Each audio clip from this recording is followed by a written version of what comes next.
안녕하세요. 교리이야기 23, 24, 25강입니다. 지난주에 예고해드린 대로 오늘은 세 강의를 묶어서 진행하려고 합니다. 그렇다고 해서 뒤죽박죽 섞어가면서 하는 것이 아니라 23강, 24강, 25강 순차적으로 순서대로 진행해 갈 거예요. 어렵지는 않으실 겁니다. 잘 따라와 주시면 되는데요. 시간이 조금 많이 걸릴 수도 있습니다. 그러니까 보시다가 좀 피곤하고 졸리고 또 화장실 또 용변도 봐야 되면 잠깐 멈추었다가 좀 쉬시고 다시 이어서 보시면 더 좋으실 것 같아요. 그래서 오늘 저희가 이제 지금까지 창조, 그리고 예수 그리스도, 성부 하나님, 성령 하나님에 대해서 다뤄봤고요. 그리고 성도의 생활, 성화에 대한 부분들부터 해가지고 성도의 생활에 필요한 것들을 다루었고, 그런 다음에 교회 공동체에 대해서 윤곽을 보고 구조를 보고 또 핵심을 우리가 지난주까지 다 보았습니다. 이제 마지막 단계인 것 같아요. 마지막 단계는 뭘까요? 네, 종말이죠. 종말에 대한 부분들을 이제 다루려고 합니다. 개인적 종말이 있고 역사적 종말이 있는데, 어쨌든 오늘은 종말, 죽음에 대해서 우리가 다루고, 그리고 죽음 이후의 일들에 대해서 우리가 좀 살펴보려고 합니다. 지옥과 천국에 대한 것. 그래서 이 세 파트를 이제 오늘 함께 다룰 겁니다. 그래서 교재 보시면서 잘 따라와 주시면 될 것 같아요. 제가 기도하고 시작하겠습니다. 하나님 감사합니다. 오늘도 우리에게 배움의 자리를 허락해 주시니 감사합니다. 하나님, 저희의 배움이 헛되지 않게 해주시고, 저희의 배움이 저희의 믿음과 저희의 신앙생활에 참으로 도움이 되고 참으로 큰 힘이 될 수 있는 놀라운 경험이 되게 하시고 산 지식이 될 수 있도록 인도하여 주시옵소서. 오늘도 함께 하실 성령님을 초청하고 기대합니다. 배우는 자와 듣는 자와 또 전하는 자가 함께 은혜 받는 귀한 시간 되게 하여 주옵소서. 예수님의 이름으로 기도합니다. 아멘. 지난주 했던 내용 요약은 오늘은 생략할게요. 다룰 내용들이 많아서 그것까지 하면 너무 길어질 것 같습니다. 지난주 내용은 한번 좀 훑어보시면은 좋으실 것 같습니다. 먼저 23강부터 들어가겠습니다. 죽음에 대한 겁니다. 중간 상태라고도 얘기하는데 죽음에 대한 내용들을 다뤄보려고 합니다. 여러분들 가진 교재 251페이지를 보시면 이제 일상에서 교리로 읽을 거리들이 나오죠. 자, 읽어가면서 설명이 필요한 부분들은 설명하도록 하겠습니다. 죽음은 필연적으로 일어난다. 우리는 모두 죽음을 향해 하루하루 달려간다고 해도 과언이 아니다. 세상의 그 누구도 그 행진을 막을 수 없다. 그러나 인생의 날수는 정해져 있고 하나님이 부르시는 날이 있음을 기억하고 준비하는 사람에게 죽음은 비통으로 가득한 비극이 아니라 소망으로 가득한 영원한 삶의 시작이다. 죽음에 대해 한번 곰곰이 생각해보라. 우리는 어떤 목적과 방향을 가지고 삶을 살아가고 있는가? 내 인생의 배는 어디로 향하고 있는가? 그 배의 선장은 누구인가? 내 삶의 마지막 순간에 사람들은 나를 통해 어떤 메시지를 받게 될 것인가? 우리는 죽습니다. 단도직입적으로 말하면 죽어요.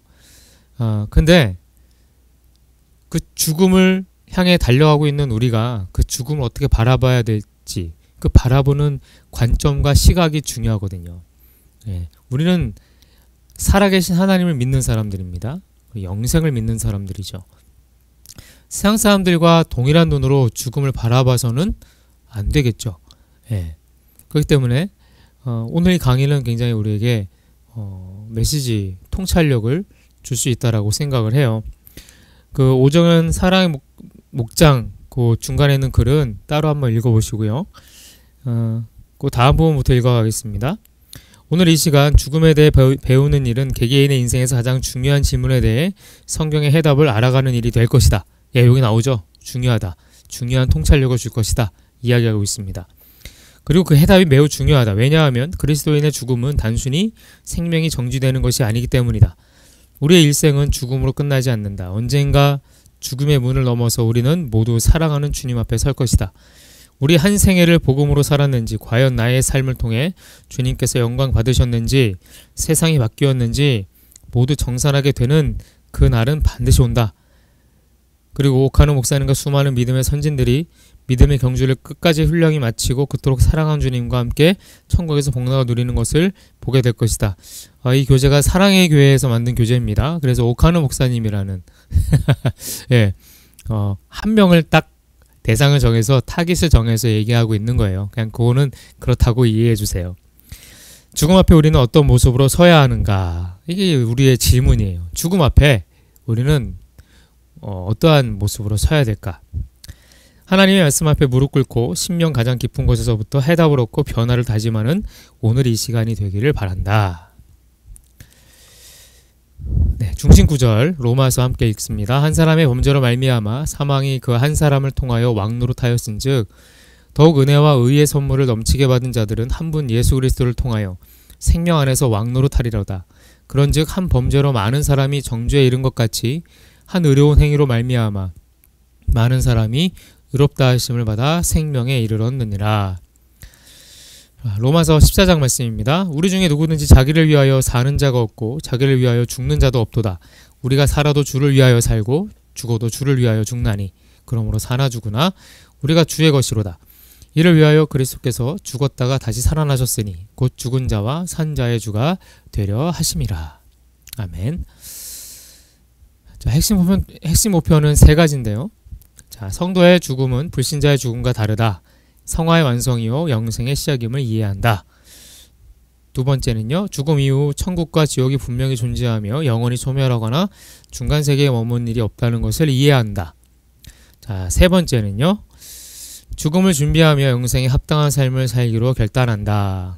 예, 핵심 목표입니다.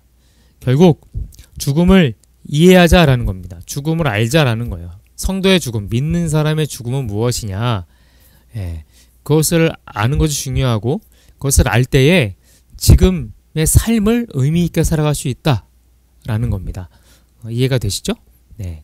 자, 배울 내용은 총 5가지입니다. 죽음의 의미, 죽음의 종류, 죽음 이후의 그리스도인의 변화, 죽음 이후의 상태, 중간 상태라고 하는데요. 죽음에 대한 그리스도인의 태도입니다.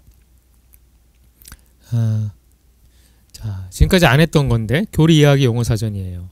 이건 좀 읽어보고 싶어서 제가 남겨놨습니다.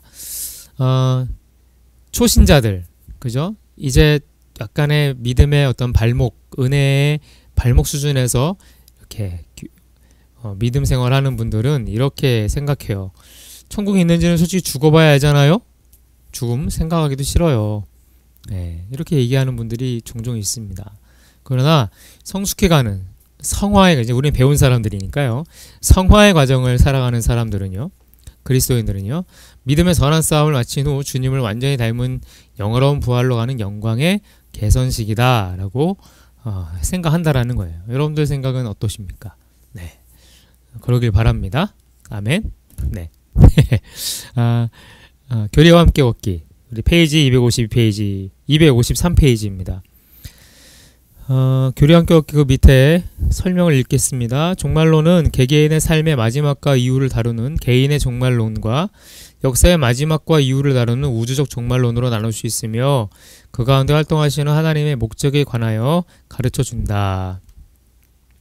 종말론은요, 개인적 종말론과 우주적 종말론이 있는데 이 종말론을 다루는 이유는요, 활동하시는 그 종말 가운데 종말을 우리에게 주시고 그 종말의 어떠한 시간들을 속에서 활동하시는 하나님의 목적, 죽음을 주시는 이유, 종말을 주시는 그 목적에 대해서 우리가 배우기 위해서, 가르치기 위해서 이 종말론을 우리가 배우는 거라는 겁니다. 그렇다면 첫 번째, 죽음의 의미입니다. 인간의 죽음은 보편적 현상인가? 인간은 죽음 이후에 어떻게 되는가? 두 가지 253페이지 질문을 했는데 보편적 현상 맞죠? 예, 사람은 다 죽어요. 안 죽는 사람 없습니다. 그럼 죽음 이후에 어떻게 되는가? 여기에 이제 논란이 많은 거죠. 예. 뭐 그리스도인들은 영생이 있다. 또 다른 이제 심판의 부활로 또 영벌의 부활로 부활해서 심판대 앞에 서서 심판을 받은 후에 영원한 천국에 죽음도 없고 아픔도 없는 그러한 천국에서 영생한다라고 우리는 믿고 있는데, 또 다른 사람들은 죽음은 끝이다. 사망. 죽어서 망한다. 끝났다. 말하는 분도 있고요. 어떤 종교인들은 윤회. 자, 사람이 죽으면 또 다른 생이 있는데 그 생에서는 전에 생에서 살았던 그 선함 그리고 쌓은 업적에 따라서 동물로 태어날지 뭐 곤충으로 태어날지 사람으로 태어날지 결정이 된다. 그래서 윤회 사상이라는 게 있죠. 네. 뭐 그렇게 주장하는 사람들도 있고요. 자, 죽음 이후에 어떻게 되는가? 이게 우리의 초미의 관심사 아니겠습니까? 네. 자, 한번 들어가 보도록 하겠습니다. 자, 죽음에 대한 일반적 의미입니다. 가번 죽음에 대한 일반적 의미. 253페이지 설명 읽습니다. 세상이 말하는 죽음은 생물학적 기능이 중지되고 한 인격과 삶의 종말을 의미한다. 그래서 세상이 말하는 죽음은요, 물리적으로 죽는 거예요. 동공이 확장되고 심정지가 오고 그런 어떤 동공이 풀리고 그런 어떤 육안으로 확인할 수 있는 죽음을 이야기하죠. 인간은 죽음이 자신의 일생 동안 구축해 놓은 모든 의미들을 무너뜨리기 때문에 죽음은 곧 끝이라고 생각하며 사망이라고 하죠. 언제 자신에게 닥칠지 모르는 죽음 때문에 초조해하며 불안해하는 한편 죽음을 무의식적으로 피해가며 다른 것에 집착하며 살아간다. 네, 우리는 죽음을 저 멀리다 갖다 놔요. 아직 멀었어. 아직 내 곁에 오면 안 돼. 우린 늘 죽음을 멀리 놓지만 사실 죽음은요, 우리 가장 가까운 곳에 늘 있습니다. 그렇잖아요. 저녁마다 뉴스 보세요. 사건 사고로 죽은 사람들이 얼마나 많은지. 네. 죽음은 늘 우리 가까이에 있어요. 그렇다면 죽음에 대한 성경적인 의미는 무엇이냐 입니다. 일단 1번입니다. 함께 읽습니다. 죽음은 단지 실제적 존재의 단절이 아니라 본질상 분리를 의미한다. 마태복음 함께 읽을게요. 몸은 죽여도 영혼은 능히 죽이지 못하는 자들을 두려워하지 말고 오직 몸과 영혼을 능히 지옥에서 멸하실 수 있는 이를 두려워하라. 자, 성서에 의하면 죽음은요, 단지 영혼과 육체의 분리다 라고 말씀하고 있어요. 하나님은 사람을 영혼과 육체로 창조하셨죠. 그러므로 우리가 사는 동안에는 영혼과 육체가 하나 돼서 살아가요. 그러나 죽은 후에는 그 영혼이 이제 육신과 분리가 되는 거죠. 육신은 그래서 어떻게 해요? 분리된 채로 이 땅에 남는 거죠. 그래서 땅에 묻히든지 화장터에서 한 줌의 재로 남든지 어쨌든 땅에 묻혀도 한 줌의 흙으로 돌아가긴 해요. 다 똑같습니다. 예, 어떤 세상에 남아요. 그런데 영혼은 분리가 돼서 또 다른 차원의 삶을 살아간다라는 겁니다. 그러므로 죽음은요, 단절이 아니에요. 끝이 아니에요. 분리입니다. 분리. 예, 분리된 거예요.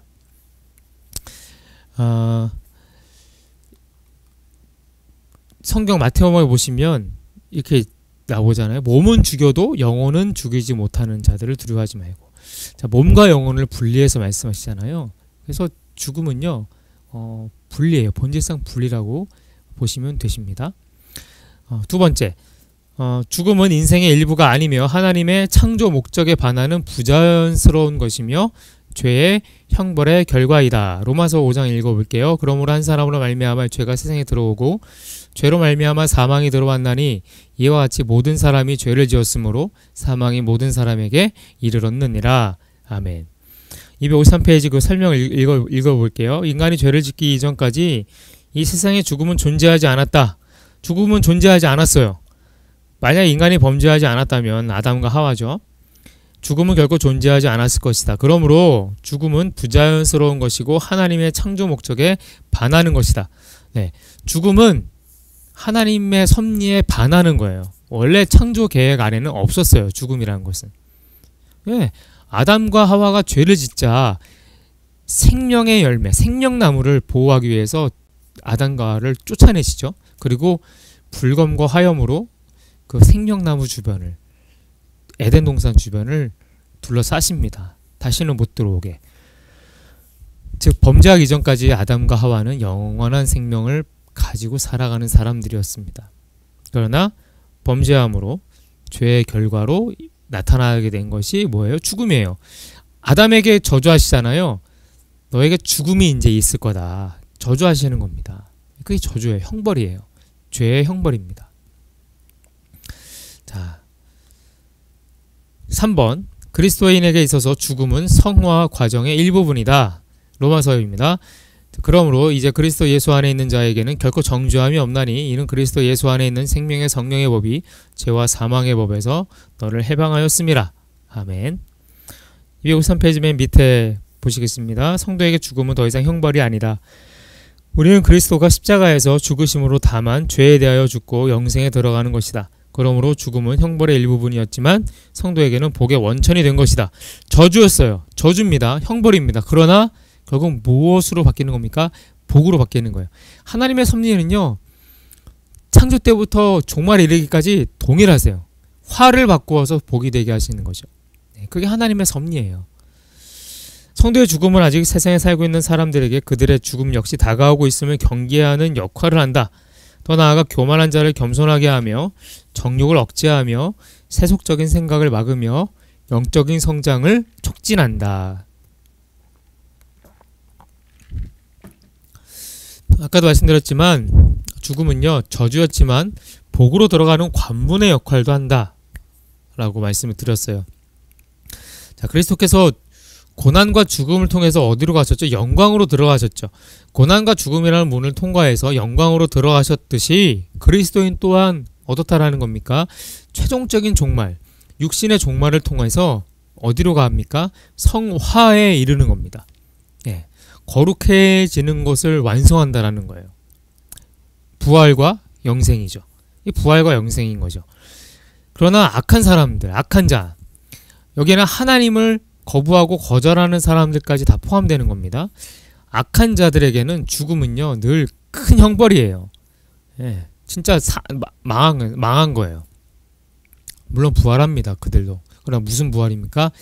영벌을 받기 위한, 그 심판대 앞에 서기 위한 부활로 이제 이어지는 거죠. 피할 수도 없고 저항할 수도 없는 일이 된다라는 거예요. 참 아이러니하죠. 믿는 자들에게는 죽음은 영광으로 가는 관문이지만, 그죠? 믿지 않는 자들에게는 무엇으로 가는 문입니까? 가장 큰 형벌로 나아가는 관문이 된다라는 거예요. 자, 성도에게 있어서 죽음의 역할은 무엇입니까? 종말이 다가옴을 경계하는 것이고, 겸손하게 하기 위한 것이고, 정욕을 억제하기 위한 것이고, 영적 성장을 촉진하기 위한 것입니다. 자, 네 번째, 그리스도인에게 죽음은 하나님을 섬기는 소명을 완료했다라는 표징이며 그리스도와 합하여 부활에 참여하게 되는 종말의 때에 완전히 극복하며 승리하게 된다. 성도의 죽음은 안식으로 들어가는 문이자 인생의 염려와 고통으로부터 놓이는 해방의 통로이다. 우리 254페이지의 설명 읽어보겠습니다. 죽음은 그 궁극성을 상실했기 때문에 이제 긍정적인 의미를 가진다. 개인의 실존의 종말로서 한때 생명 위에 어두움의 그림자를 드리웠던 과거의 대적은 이제 우리에게 이 땅에서 하나님을 섬기는 소명을 완료했다라는 것을 알려주는 표징이 된다. 성도에게 죽음은 안식으로 들어가는 문, 인생의 염려와 고통으로 놓이는 해방의 통로가 되는 것이다. 생명이라는 한자가 있어요. 생명. 생은 날생이고 살생입니다. 살아가는 인생. 인생할 때 생자잖아요. 그리고 명은요, 명령의 명자예요. 즉 이렇게 풀이할 수 있는 거죠. 살아가라고 명받은 거예요. 명령을 받은 거예요. 우리는 다 살아가라고 명령을 받은 겁니다. 누구한테요? 하나님한테. 그렇게 죽음은요, 무엇을 의미하는 거예요? 살아가라고 명령을 받은 그 명령을 충실하게 이행했다라는 어떠한 확증, 완료에 대한 어떤 의미를 가진다라는 거예요. 죽음은 그렇다는 겁니다. 성서는 예수 그리스도가 이미 죽음에 대하여 승리하셨다라고 증언하고 있어요. 그렇죠? 승리하셨다고 증언하고 있습니다. 그렇기에 그리스도인에게 있어서 죽음은 이젠 무력한 것이, 죽음은 무기력한 거예요. 믿는 자들에게는.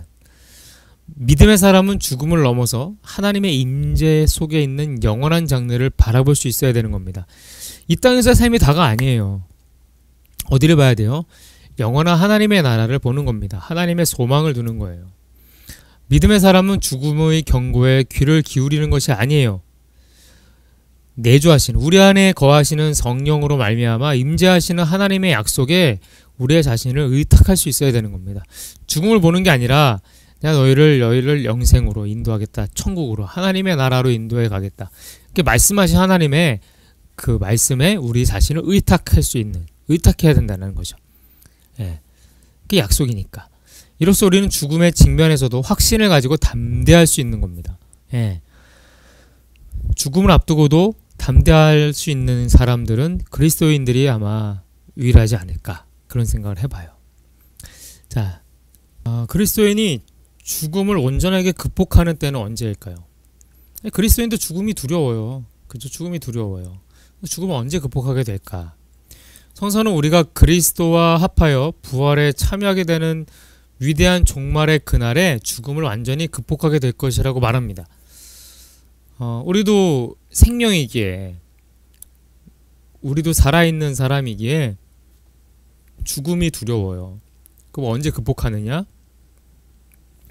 부활에 참여하게 되는 위대한 종말의 그날에 죽음을 완전히 극복하게 된다는 거예요. 우리의 소망은 하나님께서 피조물을 위해서 계획하신 종말론적 갱신에 참여하는 것이 우리의 소망이에요. 소망. 예. 새롭게 되는, 새로운 몸으로 부활하는, 그 부활이 우리의 소망이 된다는 거죠. 이 종말론적 갱신이 부활이고, 이 부활이라는 사건을 통해서 인간의 어떠한 실존, 하나님이 태초에 만들어 놓으신 인간의 그 형상, 하나님의 형상이 완성되는 겁니다. 회복이 완성되는 거예요. 자, 말씀 디모데 후서만 함께 읽겠습니다. 나는 선한 싸움을 싸우고 나의 달려갈 길을 마치고 믿음을 지켰으니 이제 후로는 나를 위하여 의의 면류관이 예비되었으므로. 예, 우리는 선한 싸움을 싸우면서 달려갈 길을 가야 돼요. 그러면서 뭘 지켜야 됩니까? 믿음을 지키는 거죠. 그리고 그 이후에 영광은요, 자동으로 우리에게 이어지는 거예요. 예, 우리에게 중요한 거는요, 내일이 아니라 오늘을 어떻게 살아가느냐, 믿음을 어떻게 살아가느냐가 중요하다라는 겁니다. 자, 두 번째, 죽음의 종류입니다. 자, 육체적 죽음, 생물학적 죽음이 있어요. 254페이지 설명입니다. 육체적 죽음은 생물학적 죽음으로서 영혼과 육체가 분리될 때 일어나는 죽음, 즉 사람들이 일반적으로 말하는 죽음이다. 이 죽음을 아무도 면할 수 없다. 고린도후서는 이렇게 말하죠. 만일 땅에 있는 우리의 장막집이 무너지면, 히브리서 기자는 이렇게 말합니다. 한 번 죽은 것은 사람에게 정해진 것이요. 자, 사람은 죽어요.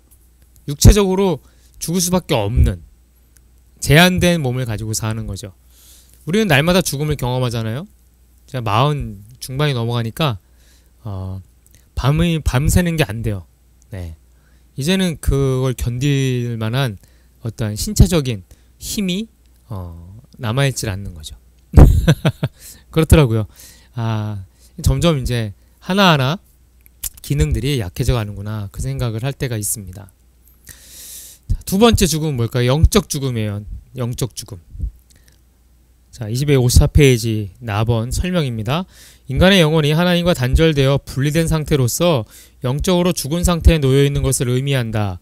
즉 생물학적으로는 살아있다고 해도 영적으로는 죽은 상태에 있기 때문에 하나님과 단절되고 분리되어 하나님과 아무런 관계없이 살아가는 상태이다. 예. 영적인 죽음. 생물학적 죽음하고는 좀 다른 거죠.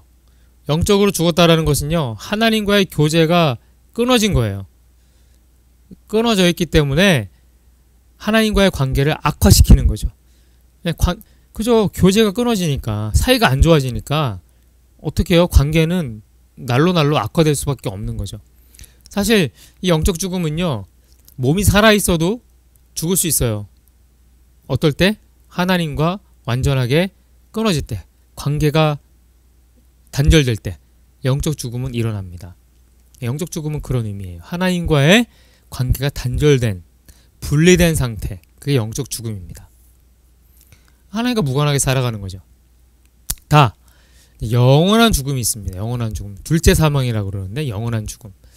자, 영원한 죽음은 254페이지 설명을 함께 읽겠습니다. 영원한 죽음이란 영원한 영적 죽음을 의미하는 것으로 악한 자의 육체가 한 번 죽었다가 부활한 상태에서 하나님으로부터 추방되어 영원한 지옥 혹은 불못에서 영원히 형벌을 받는 상태를 말하며 이것을 둘째 사망이라고 부른다. 계시록 요한계시록에 나오죠. 둘째 사망. 자, 하나님이 안 계신 곳이 지옥. 이따가 지옥에 대해서 다룰 때 말씀드릴 텐데 하나님이 계시지 않은, 하나님의 부재한 곳이 지옥이에요. 즉 하나님이 부재했으니 그곳은요 영적 죽음을 맞이하는 곳이죠. 영원한 죽음을 맞이하는 곳이에요. 둘째 사망이라고 부릅니다. PPT에 보면 요한계시록 말씀이 있죠. 함께 읽습니다. 사망과 음부도 불못에 던져지니 이것은 둘째 사망 곧 불못이라.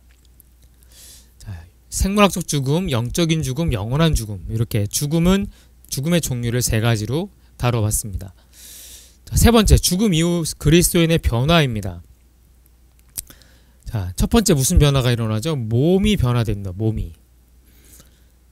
자, PPT 함께 읽을게요. 성도의 몸은 죽어 흙으로 돌아가고 썩게 되며 나중에 생명의 부활로 다시 살아나게 된다. 자, 생명의 부활은 뭘까요? 생명의 부활. 생명의 부활은요, 영원히 천국에서 하나님과 함께 그 천국의 영광을 누릴 수 있는 영광의 몸으로 다시 살아나는 것이 생명의 부활이에요. 바울도 여러 차례 생명의 멸류관을 이야기하잖아요. 예, 비슷한 맥락이라는 겁니다. 그렇기에 예수를 믿는 사람으로서 몸이 죽어서 흙으로 돌아가는 것에 대해 막연하게 두려움을 가지지 않아야 된다라는 거죠. 힘들어하지 않아야 되는 겁니다. 공포심에 사로잡히지 않아야 됩니다. 예. 몸은 죽는 거니까 어차피 죽어요. 우리가 아무리 발버둥 쳐도 죽죠. 옛날 진시황은 불로장생의 그 영약을 구하기 위해서 그 많은 인재들을 그저 가장 먼 지역으로 보내서 찾아오라고 하잖아요. 참 그거 찾으러 가는 사람도 얼마나 고민이 됐을까요?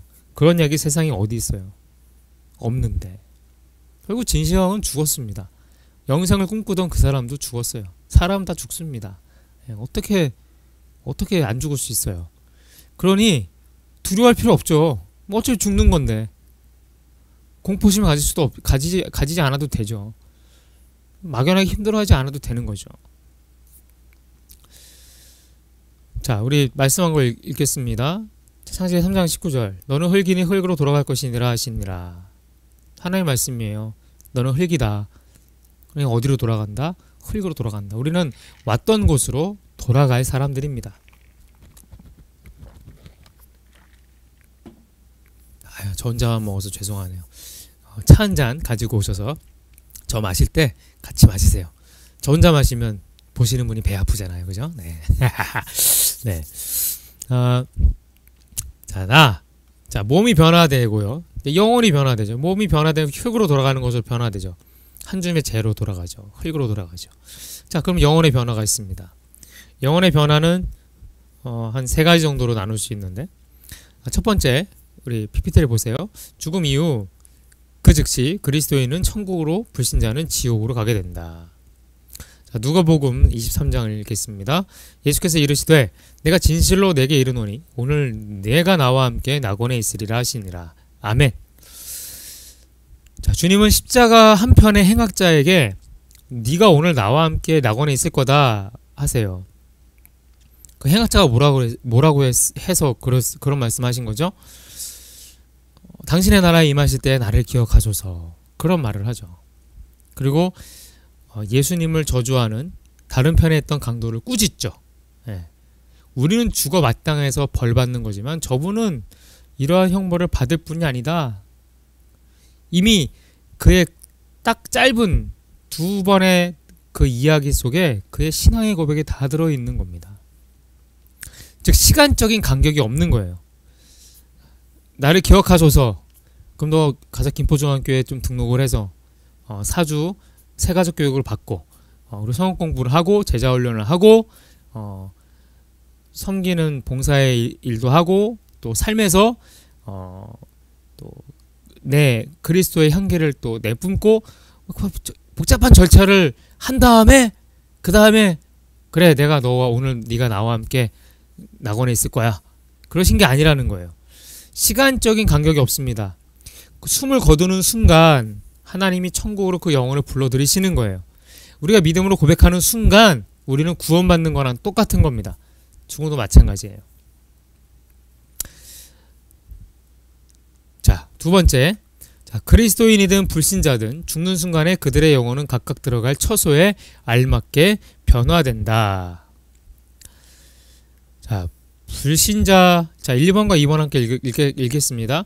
불신자의 영혼은 일반 은총이 거두어진다. 따라서 더 이상 어떠한 선한 생각이나 행위를 할 수 없다. 두 번째, 신자의 영혼은 완전한 성화를 성취하여 의와 거룩을 온전히 이루게 된다. 자, 불신자 중에서요, 그리스도인보다 훨씬 더 높은 도덕성을 가지고 있고 선을 향한 열심이 있고 그리고 헌신적인 희생으로 고귀한 삶을 사는 분들이 있습니다. 그렇죠? 있어요. 야, 저 사람은 정말 예수 안 믿어서 구원 얻지 못하면 억울하겠다. 뭐 그렇게 생각드는 사람이 있어요.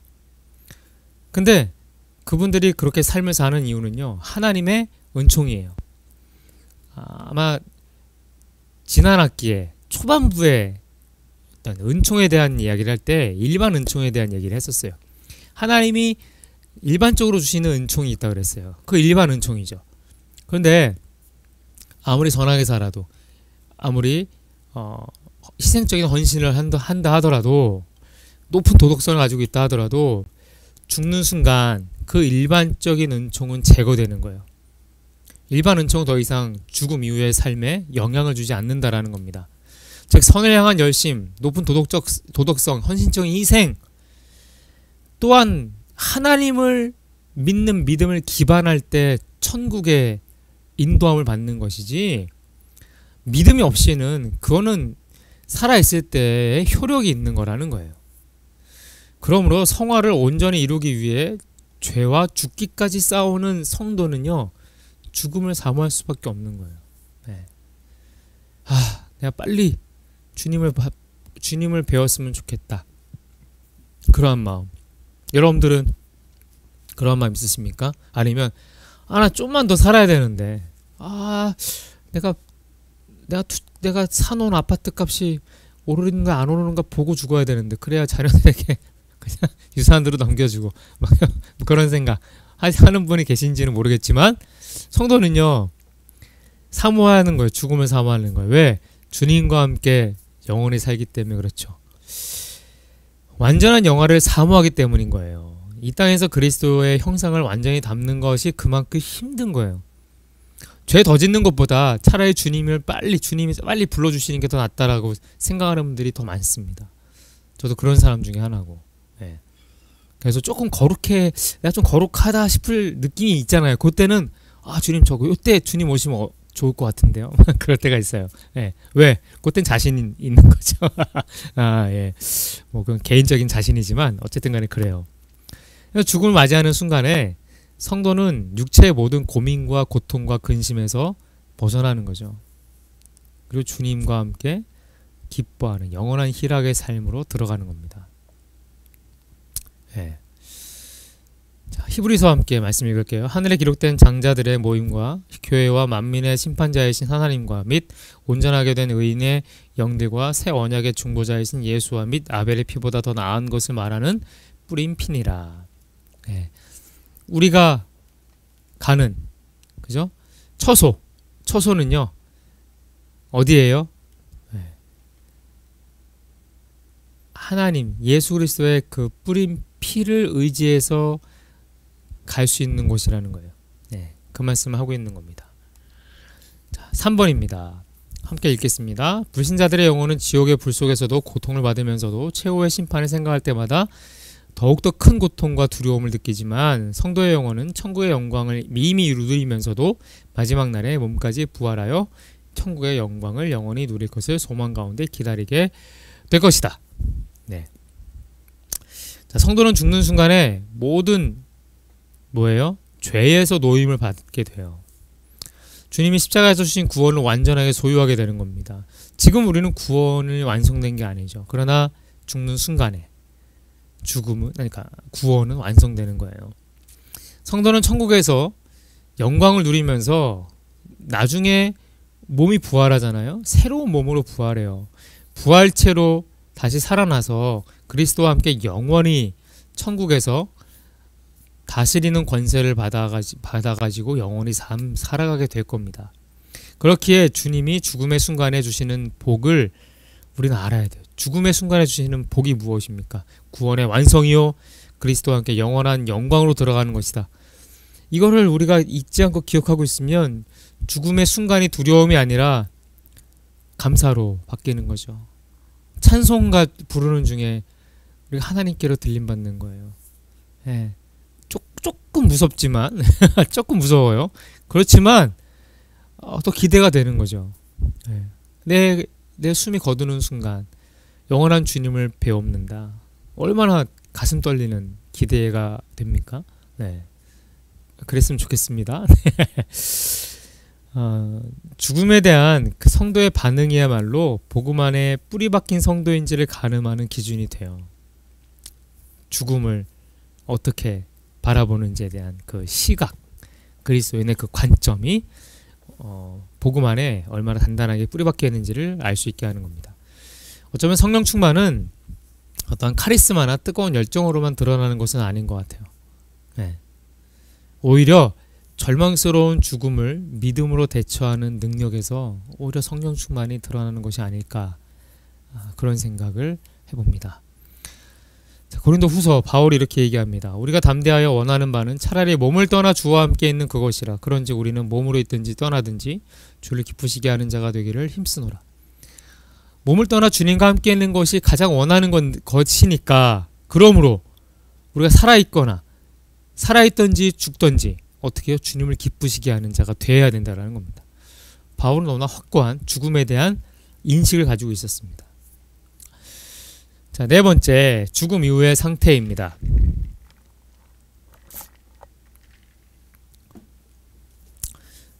죽음 이후의 상태, 우리 255페이지 설명을 읽겠습니다. 예수님은 승천하신 후 장차 자신이 재림하실 것을 약속하셨다. 예수님이 재림하시는 이유는 최후 심판을 위해서다. 그렇다면 예수님께서 재림하시기 이전에 세상을 떠난 사람들의 영혼은 어디에서 어떻게 지내는가? 중간 상태는 개개인이 죽은 이후부터 부활할 때까지의 상태를 말하며, 중간기는 개개인이 죽은 이후부터 부활할 때까지의 기간을 말한다.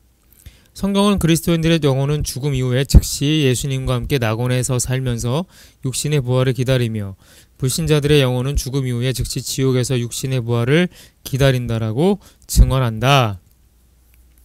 즉 PPT에 요약해놨는데요. 중간 상태는 개개인의 죽은 이후부터 부활할 때까지의 상태를 말하는 것이고, 중간기는 개개인이 죽은 이후부터 부활할 때까지의 기간을 말하는 거다.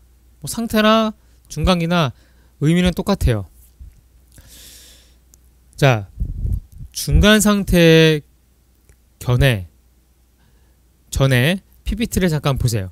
전통적인 복음주의의 견해는 이겁니다. 그리스도인들의 영혼은 죽음 이후에 즉시 예수님과 함께 낙원에 살면서 부활을 기다리며, 불신자들의 영혼은 죽음 이후에 즉시 지옥에서 그들의 육신의 부활을 기다린다. 좀 전에 읽은 거, 그 내용을 다시 반복한 겁니다. 정통적인 복음주의의 견해예요. 우리가 따르는 그 복음주의의 견해입니다. 그러나 중간 상태에 대한 견해들이 상당히 많습니다. 255페이지 맨 밑에 보면은 박스로 돼 있죠. 중간 상태에 대한 견해. 자, 연옥설이라는 게 있어요. 로마 가톨릭입니다. 자, 천국과 지옥의 중간에 연옥이라는 장소가 있어서 성화되지 않은 자의 영혼은 연옥에서 연단을 받은 뒤에 부활하여 천국에 간다. 근데 마태복음에 이렇게 말씀하고 있어요. 누구든지 말로 성령을 거역하면 이 세상과 오는 세상에서도 사하심을 얻지 못하리라. 연옥설은 사실 가톨릭이 부패가 마련했던 그 면죄부를 팔던, 면죄부가 뭐냐면 돈을 받고 면죄부를 파는 거예요. 그러니까 일종의 이제 매매죠. 근데 팔면서 면죄부를 사면 어떠한 일이 일어나느냐, 어떻게 얘기하냐면 죽은 아버지나 어머니가 연옥에 있다가 천국에 가게 된다. 면죄부를 샀기 때문에 자녀들이 그런 식의 어떤 논리를 펼칩니다. 말도 안 되는 건데 이게 이제 가톨릭 부패했을 때 일어났던 일이에요. 면죄부.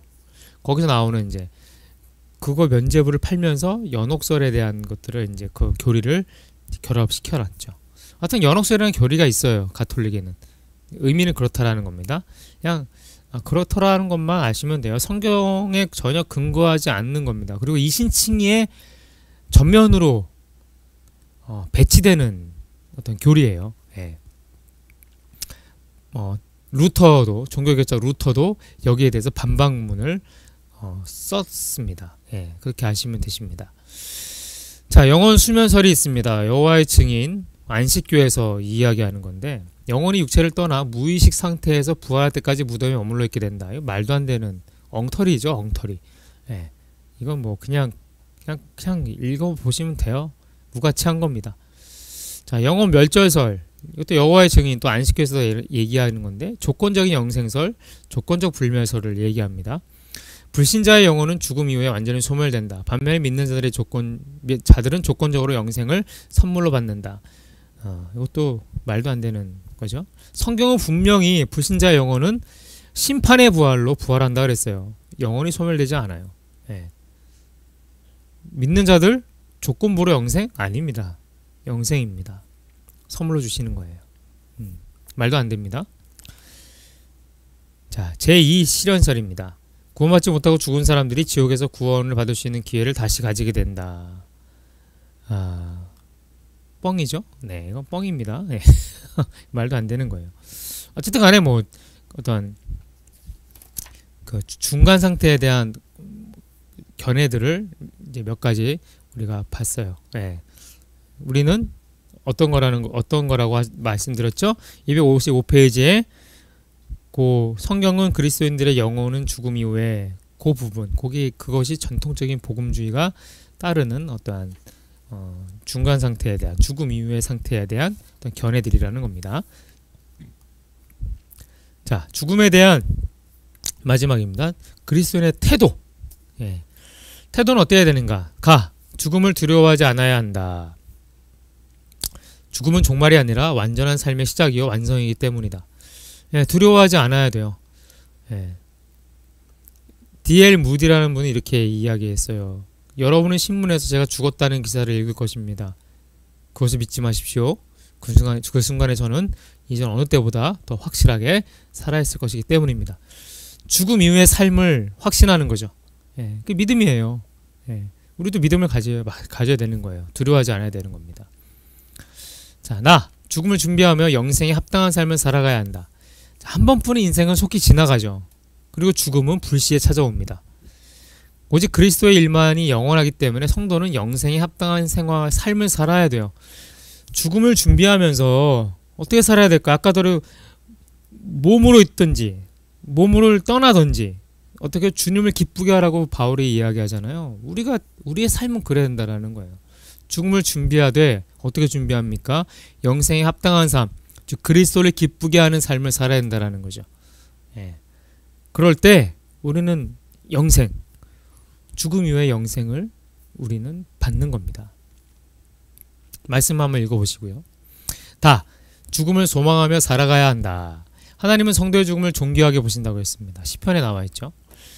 귀중하게 여기세요. 성도는 죽음을 통해 궁극적으로 예수님과 함께 하나님 앞에 서기 때문에 하늘 소망을 가지고 살아가야 한다. 우리는 하늘 소망을 가지고 살아가는 사람들이에요. 이 땅에 소망을 두는 사람들이 아니라는 거죠. 그렇기 때문에 하늘의 소망, 그럼 그 하늘로 가는 거는 언제예요? 어느 문을 통과해야 됩니까? 죽음의 문을 통과해야 된다라는 거죠. 그렇기에 우리는 죽음을 기대하는 거예요. 두려워하지 않고 소망하는 거죠. 그렇게 우리가 살아가야 된다라는 거예요.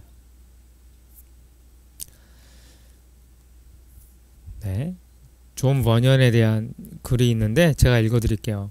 나를 위해 울지 말고 당신들을 위해 우시오. 나는 우리 주 예수 그리스도의 아버지께로 가오. 의심의 여지 없이. 그분은 내가 죄인임에도 불구하고 자신의 축복된 아들의 중보를 통해서 나를 영접해 주실 것이오. 우리 모두가 머지않아 만나 새 노래를 부르고 끝이 없는 세상에서 영원히 행복하게 지내게 될 날을 소망하오. 아멘. 철로 역정을 지은 작가죠. 존 버년. 그가 마지막 순간에 이런 말을 했다라고 해요. 예. 울지 말라는 거예요. 왜? 나는 이제 영원하신 아버지와 함께 주님과 함께 살 것인데 왜 우냐라는 거죠. 오히려 앞으로 죽음으로 향해 가는 당신들 똑바로 살으라는 거예요. 그래야 나중에 다시 만나 새 노래를 부를 수 있다 라고 얘기하는 겁니다. 자, 예수 그리스도를 개인적 구주로 믿지 않는 자들에게 천국 복음을 전하는 일에 힘써야 한다. 궁극적으로 불신자들에게는 지옥의 심판이 임하기 때문에 때를 얻든지 못 얻든지 천국 복음을 전파해야 됩니다. 네. 오히려 지옥에 대해서 알게 되면요, 천국 복음을 전파할 수밖에 없어요. 복음을 전하는 일에 힘쓰지 않을 수 없다라는 겁니다. 네. 디모데 후서입니다. 너는 말씀을 전파하라. 때를 얻든지 못 얻든지 항상 힘쓰라. 범사의 오래 참음과 가르침으로 경책하며 경계하며 권하라. 아멘. 네, 이렇게 23강이 끝났고요. 이제 24강으로 들어갑니다. 죽음, 그 위에 두 갈래길에서 첫 번째 지옥입니다. 지옥. 네. 자, 바로 들어갈 준비가 되셨습니까? 잠깐 영상 멈추고 차 한잔 마시고 또 볼일 또 보시고 하셔도 되십니다. 네. 자, 일상에서 교리로 우리 페이지 259페이지 읽으면서 설명 들어가도록 하겠습니다. 요즘 지옥이라는 말은 비유적으로 사용되는 경우가 많다. 교통지옥, 입시지옥 등과 같이 몹시 힘들고 고통스러운 상황을 표현하는 말이다.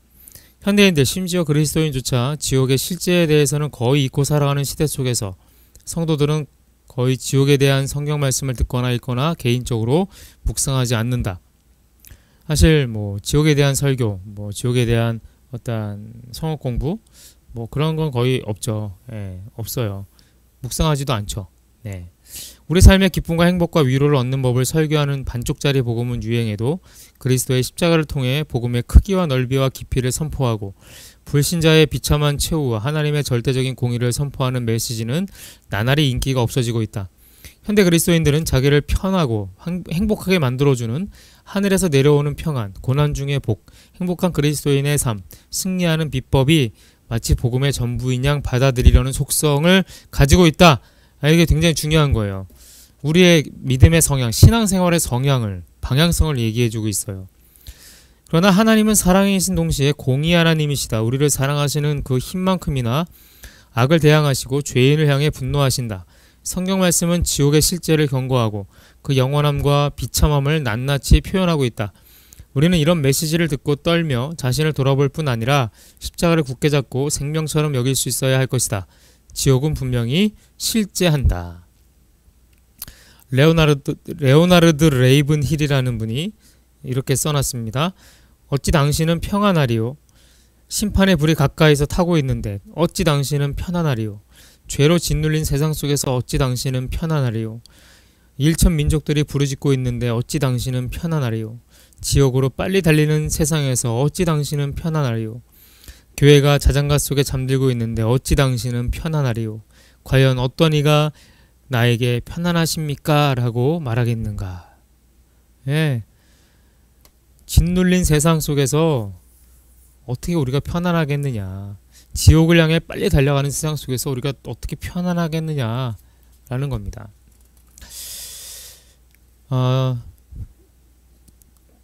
자, 중심 성경 구절 함께 읽습니다. 마태복음입니다. 또 왼편에 있는 자들에게 이르시되 저주를 받은 자들아 나를 떠나라. 마귀와 그 사자들을 위하여 예비된 영원한 불에 들어가라. 요한계시록 또 그들을 미혹하는 마귀가 불과 유황못에 던져지니 거기는 그 짐승과 거짓 선지자도 있어 세세토록 밤낮 괴로움을 받으리라. 네, 지옥에 대한 겁니다. 영원한 불. 마귀와 그 사자들을 위하여 예비된 영원한 불. 그죠? 불과 유황못에 던져지니. 지옥에 대한 어떠한 비유적인 표현들이죠. 네, 무섭습니다. 거의 불이에요. 영원한 불이 불로 다 표현됩니다. 네. 자, 핵심 목표는 세 가지입니다. 하나님의 공의로운 심판을 위한 장소인 지옥이 실제함을 안다. 지옥의 교리를 통하여 자신의 비참함을 깨닫고 영적으로 각성하며 회개한다. 하나님이 주신 구원을 생명으로 여기며 전도자의 삶을 살아간다. 제가 말이 빨라지는 이유는 시간을 좀 더 단축하기 위해서입니다. 양해해 주시고 잘 들으시면 되십니다. 네.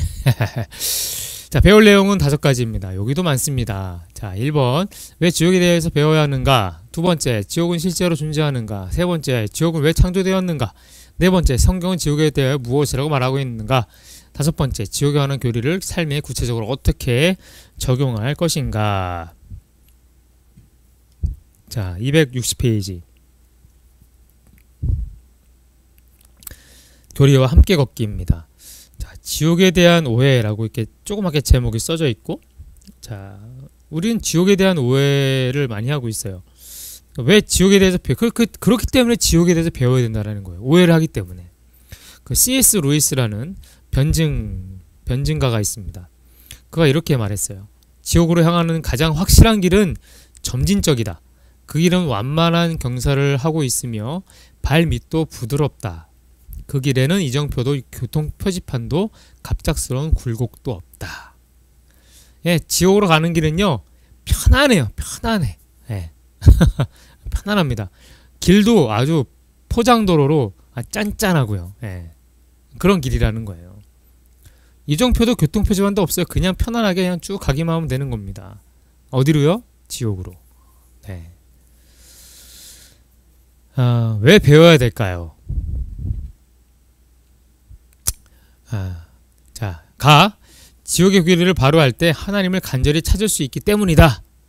261페이지 설명을 읽을게요. 지옥에 대한 교리는 굉장히 중요하다. 왜냐하면 이 교리가 선명하게 선포될 때 많은 사람들이 영적으로 깨어나 각성하고 자신의 비참함을 깨닫고 하나님의 구원을 간절히 찾게 되기 때문이다. 성경은 지옥에 대해 끊임없이 강조하고 있다. 성도가 이것을 깊이 깨달으면 깨달을수록 자신의 구원에 대해 진지한 태도를 갖게 된다. 네. 하나님을 간절히 찾는 거예요. 이것을 알면 알수록 어떻게 해요? 자신의 구원에 대해서 진지한 태도를 가지게 되는 겁니다. 지옥이다! 무서워하라는 게 아니에요. 공포를 가지라는 게 아니에요. 뭘 더 진지하게 고민하는 거예요? 구원에 대해서. 나에게 영생이 있는가 고민하게 되는 거예요. 무서우니까 내가 예수 믿을게요. 그런 아주 심플하고 아주 무식한 방법이 아니라는 거예요. 공포를 줘가지고 예수 믿게 하려고 하는 게 아니라 뭐예요?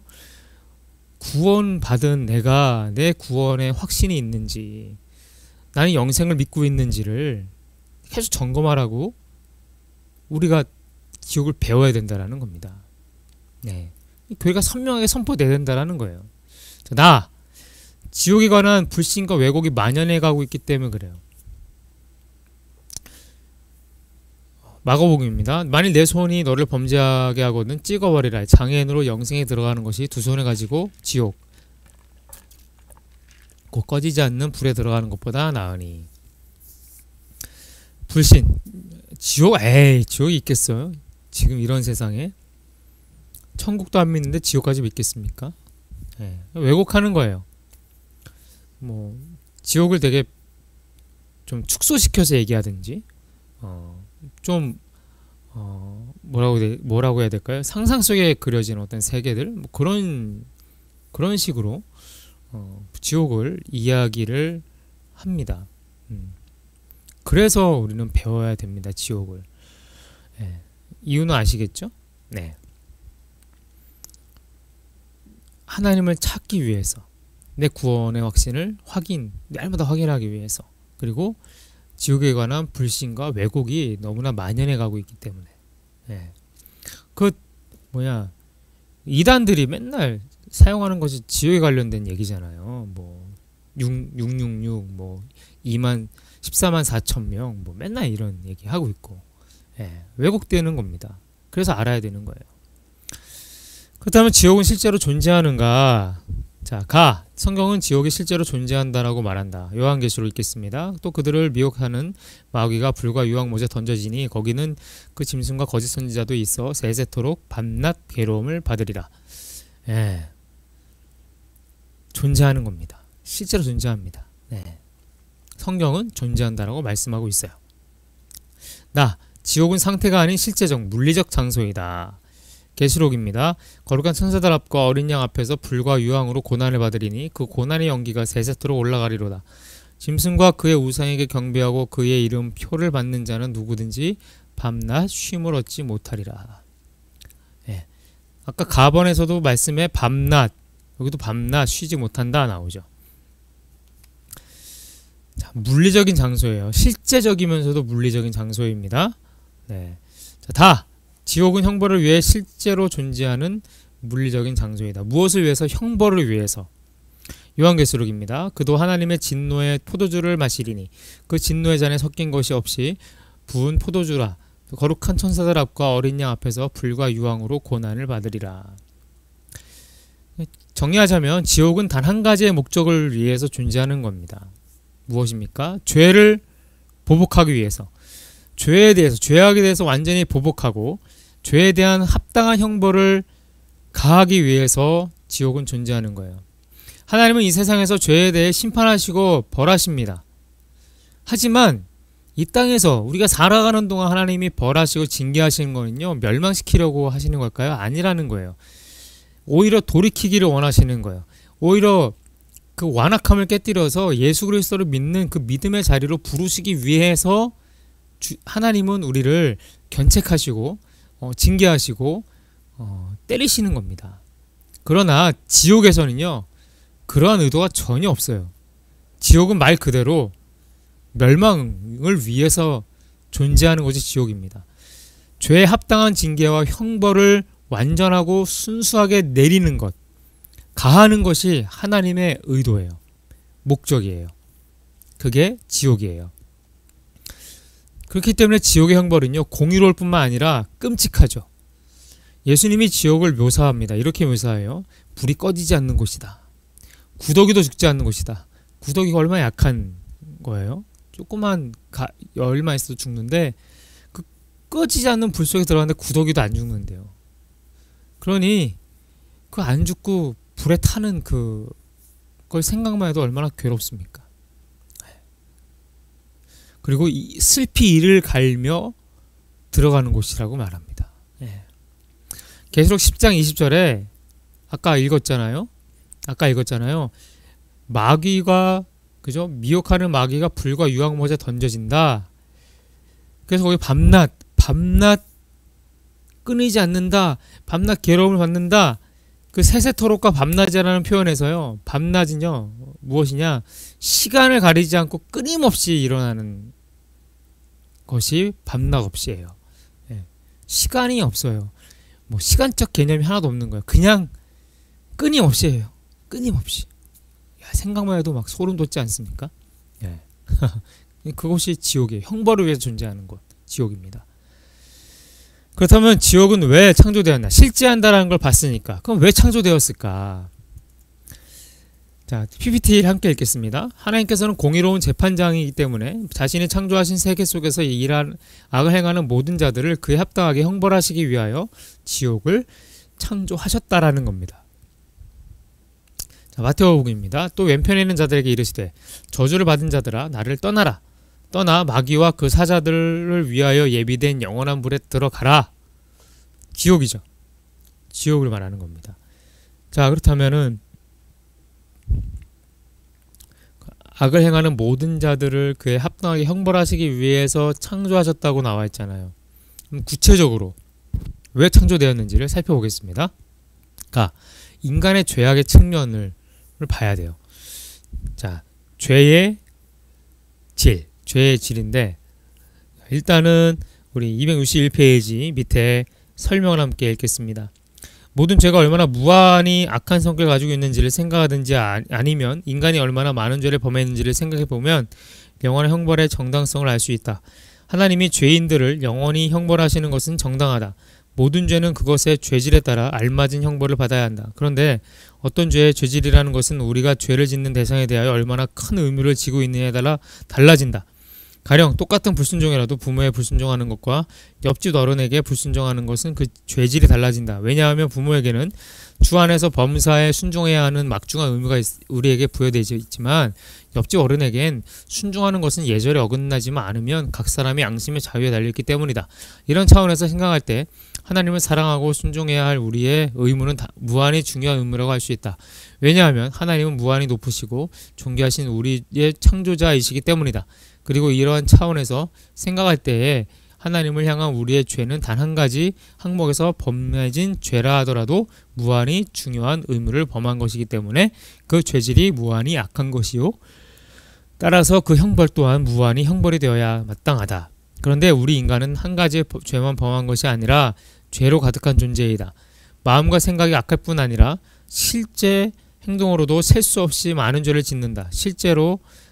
실로 죄악으로 가득한 삶을 살아간다. 낮이고 밤이고 가릴 것 없이 죄로 가득한 삶을 살아간다. 앞에서 말한 바와 같이 한 가지 악한 말이나 생각도 그렇게 무한히 악하여 그 형벌 또한 무한할 수밖에 없는데, 그러한 죄악이 한두 개도 아니고 태산처럼 쌓여 있으니 어떻게 영원한 형벌을 피할 수 있겠으며 또 하나님을 향하여 잔인한 형벌이라고 항변할 수 있겠는가? 조나단 에드워즈라는 분이 이렇게 얘기를 했어요. 즉 죄의 질이라는 거예요. 하나님을 향한 죄는요, 그 죄질이 무한히 악하다는 무한한 형벌입니다. 주님 말씀하시잖아요. 성령을 해방한 자는 사함을 받지 못한다라고요. 인간의 죄악은요, 그 죄질이 무한히 악한 겁니다. 하나님을 향한 죄악은 무조건 하나님을 향해서 한 거예요. 사람을 죽이던 사람을 강도짓을 하던 성범죄를 저지르던 그 모든 것은요 다 하나님을 향한 거예요. 사람을 향한 거지만 하나님을 향한 죄질이 무한히 악한 겁니다. 그래서 무한한 형벌이에요. 인간의 죄악을 향해서 하나님은 무한한 형벌을 내리십니다. 자, 죄의 수, 인간의 죄악이 태산처럼 쌓여있어요. 태산처럼. 예, 셀 수도 없어요. 예, 머리털보다 더 많을걸요, 우리 죄는요.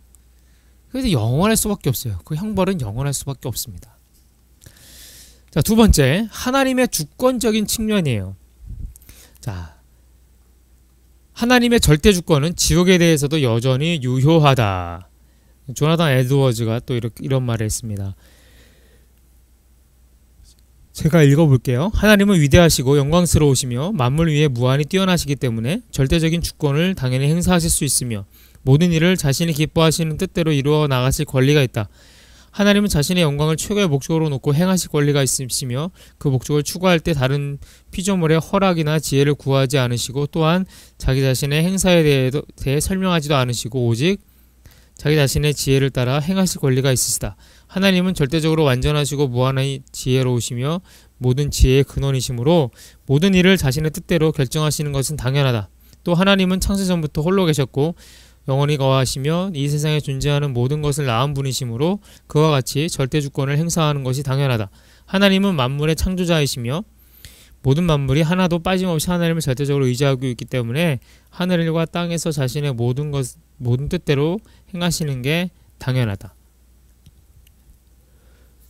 자, 하나님의 절대주권은 지옥에서도 유효하다라는 거예요. 그 부자와 나사로의 얘기를 아시잖아요. 보면은 지옥에 떨어져서 형벌을 받는 당사자도 그것에 대해서 항변할 수도 없고 하지도 않습니다.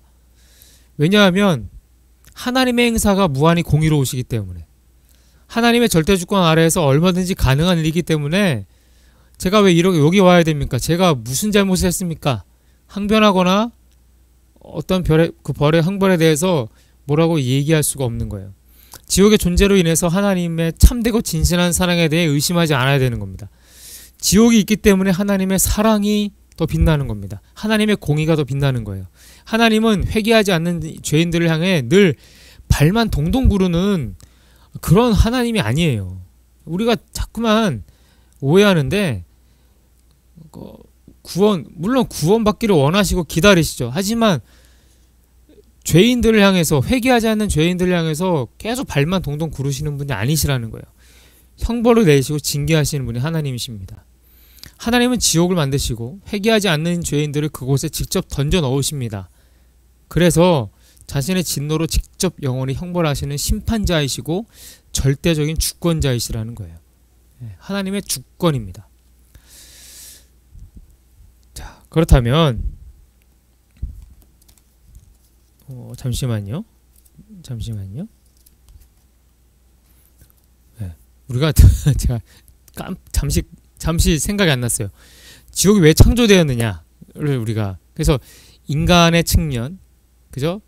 인간의 죄에 대한 측면과 하나님의 주권에 대한 측면 때문에 창조되었다라는 거예요. 네, 요거 말하고 싶어서 잠시 교재를 봤습니다. 자, 네 번째, 성경은 지옥에 대해서 뭐라고 말하고 있는가? 이게 중요하죠. 성경은 그럼 뭐라고 지옥에 대해서 말하고 있을까? 자, 지옥은 하나님으로부터의 분리이기 때문에 절대적인 가난이 있을 것이다. 토마스 보스턴이라는 사람은 지옥이라는 곳은 처절한 가난의 장소, 죽지 않는 영혼과 썩지 않은 몸 외에는 달리 위로도 없고 아무것도 없는 처절한 장소이다 라고 이야기했습니다.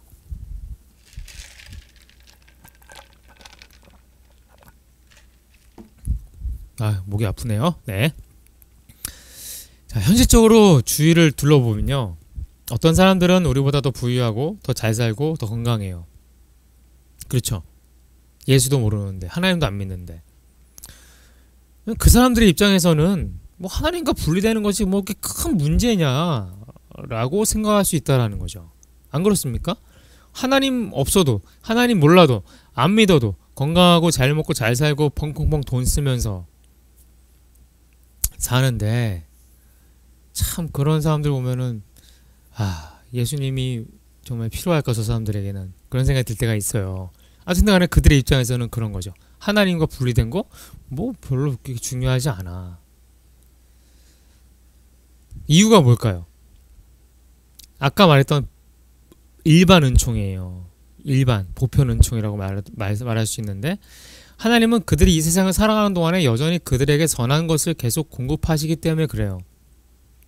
자, 복음서에 보면은 하나님은 악인에게도 선인에게도 동일하게 햇빛과 비를 주신다고 말씀하고 있어요. 지금 생각하면 햇빛과 비 뭐 그렇게 중요한 걸까 생각하겠지만, 그 당시의 입장에서는 굉장히 중요한 거예요. 왜? 농사에 없어서는 안 되는 가장 핵심적인 요소잖아요. 햇빛과 비는. 물. 왜? 농사를 짓는 그러한 시대 속에서는요, 햇빛과 물은요 진짜 중요한 거예요. 그럼 악인에게는 안 주시면 참 좋을 법한데 악인에게도 허락하신다라고 말씀하는 거예요.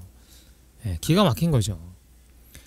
하나님은 자비하시고 선하신 성품대로 이 세상에서 악인과 선인을 이렇게 가리지 않으신다라는 겁니다. 일반적으로 주시는 모든 은총들은 다 주신다라는 거예요. 하지만 지옥에 들어가는 순간 모든 게 달라진다라는 거죠. 아까도 말씀드렸죠. 일반 은총이 다 끊어지는 거예요. 이 세상에서 선한 것을 후하게 누렸던 악인이 지옥의 문턱에 발을 딛는 순간, 그동안 자신에게 공급되었던 하나님의 여러가지 자비롭고 선하신 은혜와 은총이 어떻게 해요? 모두 사라지는 거예요. 휙 사라지는 겁니다. 안개처럼 사라지는 거예요. 왜요? 지옥은 하나님이 없기 때문에, 부재하는 곳이에요. 하나님과 관련이 없어요. 하나님이 굳이 거기에 은혜와 은총을 내리실 필요가 없는 곳이기 때문에 그래요. 그래서 지옥에 가는 순간, 그래서 우리가 얘기하잖아요. 믿지 않는 이들의 불쌍한 이유는 나중에 하나님이 계시지 않을 곳에 가기 때문에 불쌍한 거예요. 그것 때문에 복음을 전해야 된다라는 거죠. 이해가 되시죠? 네. 자, 지옥은 끝없는 괴로움과 고통이 있을 것이다. 지옥은 끝없는 괴로움과 고통이 있기 때문에, 성경은 그렇게 말하고 있어요. 끝없는 괴로움과 고통이 있을 것이다. 자, 구더기도 죽지 않고 불도 꺼지지 않고 불법을 행하는 자들을 가두어내어 풀무불에 던져 넣으니 거기서 울며 이를 갈게 되리라. 다 주님이 하신 말씀이에요. 지옥은 꺼지지 않는 불이 있는 곳이라고 했습니다. 멈추지 않는 불 속에 영원히 들어가게 된다는 것은 상상만으로도 괴로운 일이죠. 차라리 죽으면 좋겠죠. 근데 죽지도 않아요. 얼마나 괴로울까. 생각만 해도 막, 그쵸? 이 땅에서는 죄와 잘못한 일에 대해서 양심이 책임을 묻고 죄책감을 일으키지만, 지옥에서는요, 선한 양심이 아니라 가책이 생생하게 살아나는 거예요. 껄껄껄껄 하네. 껄껄껄. 지옥 가면 껄껄껄 웃는 데잖아요. 하지 말걸, 그러지 말걸, 왜 그랬을까, 그런 말 하지 말걸, 그런 껄껄껄. 후회하는 거죠. 후회. 그 드라마 빈센조 보신 분 계신지 모르겠습니다. 빈센조를 보면 극 중에 이런 내용의 말이 나와요. 평생 지옥에서 살게 하는 일이 있는데 그것이 바로 무엇이냐? 후회라고 빈센조가 이제 빈센조 대사 중에 있어요. 후회하는 것. 지옥이에요, 지옥. 예. 아, 왜 그랬을까? 그러지 말 걸. 우리가 부모가 돌아가신 다음에 후회하잖아요. 좀 더 잘해드릴 걸, 뭐 어떻게 해드릴 걸, 순종할 걸. 후회예요, 후회. 후회는요, 지옥이라고. 빈센조 드라마에서 이렇게 이야기하더라고요. 네, 맞는 것 같아요. 네, 맞는 것 같아요. 지옥에 가면 우리는 후회할 거예요. 예수 믿을 걸. 그때 내가 예수 믿고 선하게 살 걸. 그러면서 후회할 겁니다. 네. 자, 다 악인들은 지옥의 모든 고통 속에서 마귀와 함께 했을 것이다. 마태복음입니다. 또 왼편에 있는 자들에게 이르시되 저주를 받은 자들아 나를 떠나라. 마귀와 그 사자들을 위하여 예비된 영원한 불에 들어가라. 네. 263페이지에 다 밑에 있는 그 설명은요, 따로 한번 읽어보십시오. 네, 읽진 않겠습니다. 라. 자, 지옥에서는 모든 고통이 영원할 것이다. 예, 영원한 거예요. 고통이 영원해. 끝나지 않아요. 끝나지 않아요. 자, 요한계시록. 아까 읽었잖아요. 마지막에 보면 이렇게 있잖아요. 거짓 선지자도 있어서 세세토록 밤낮 괴로움을 받으리라.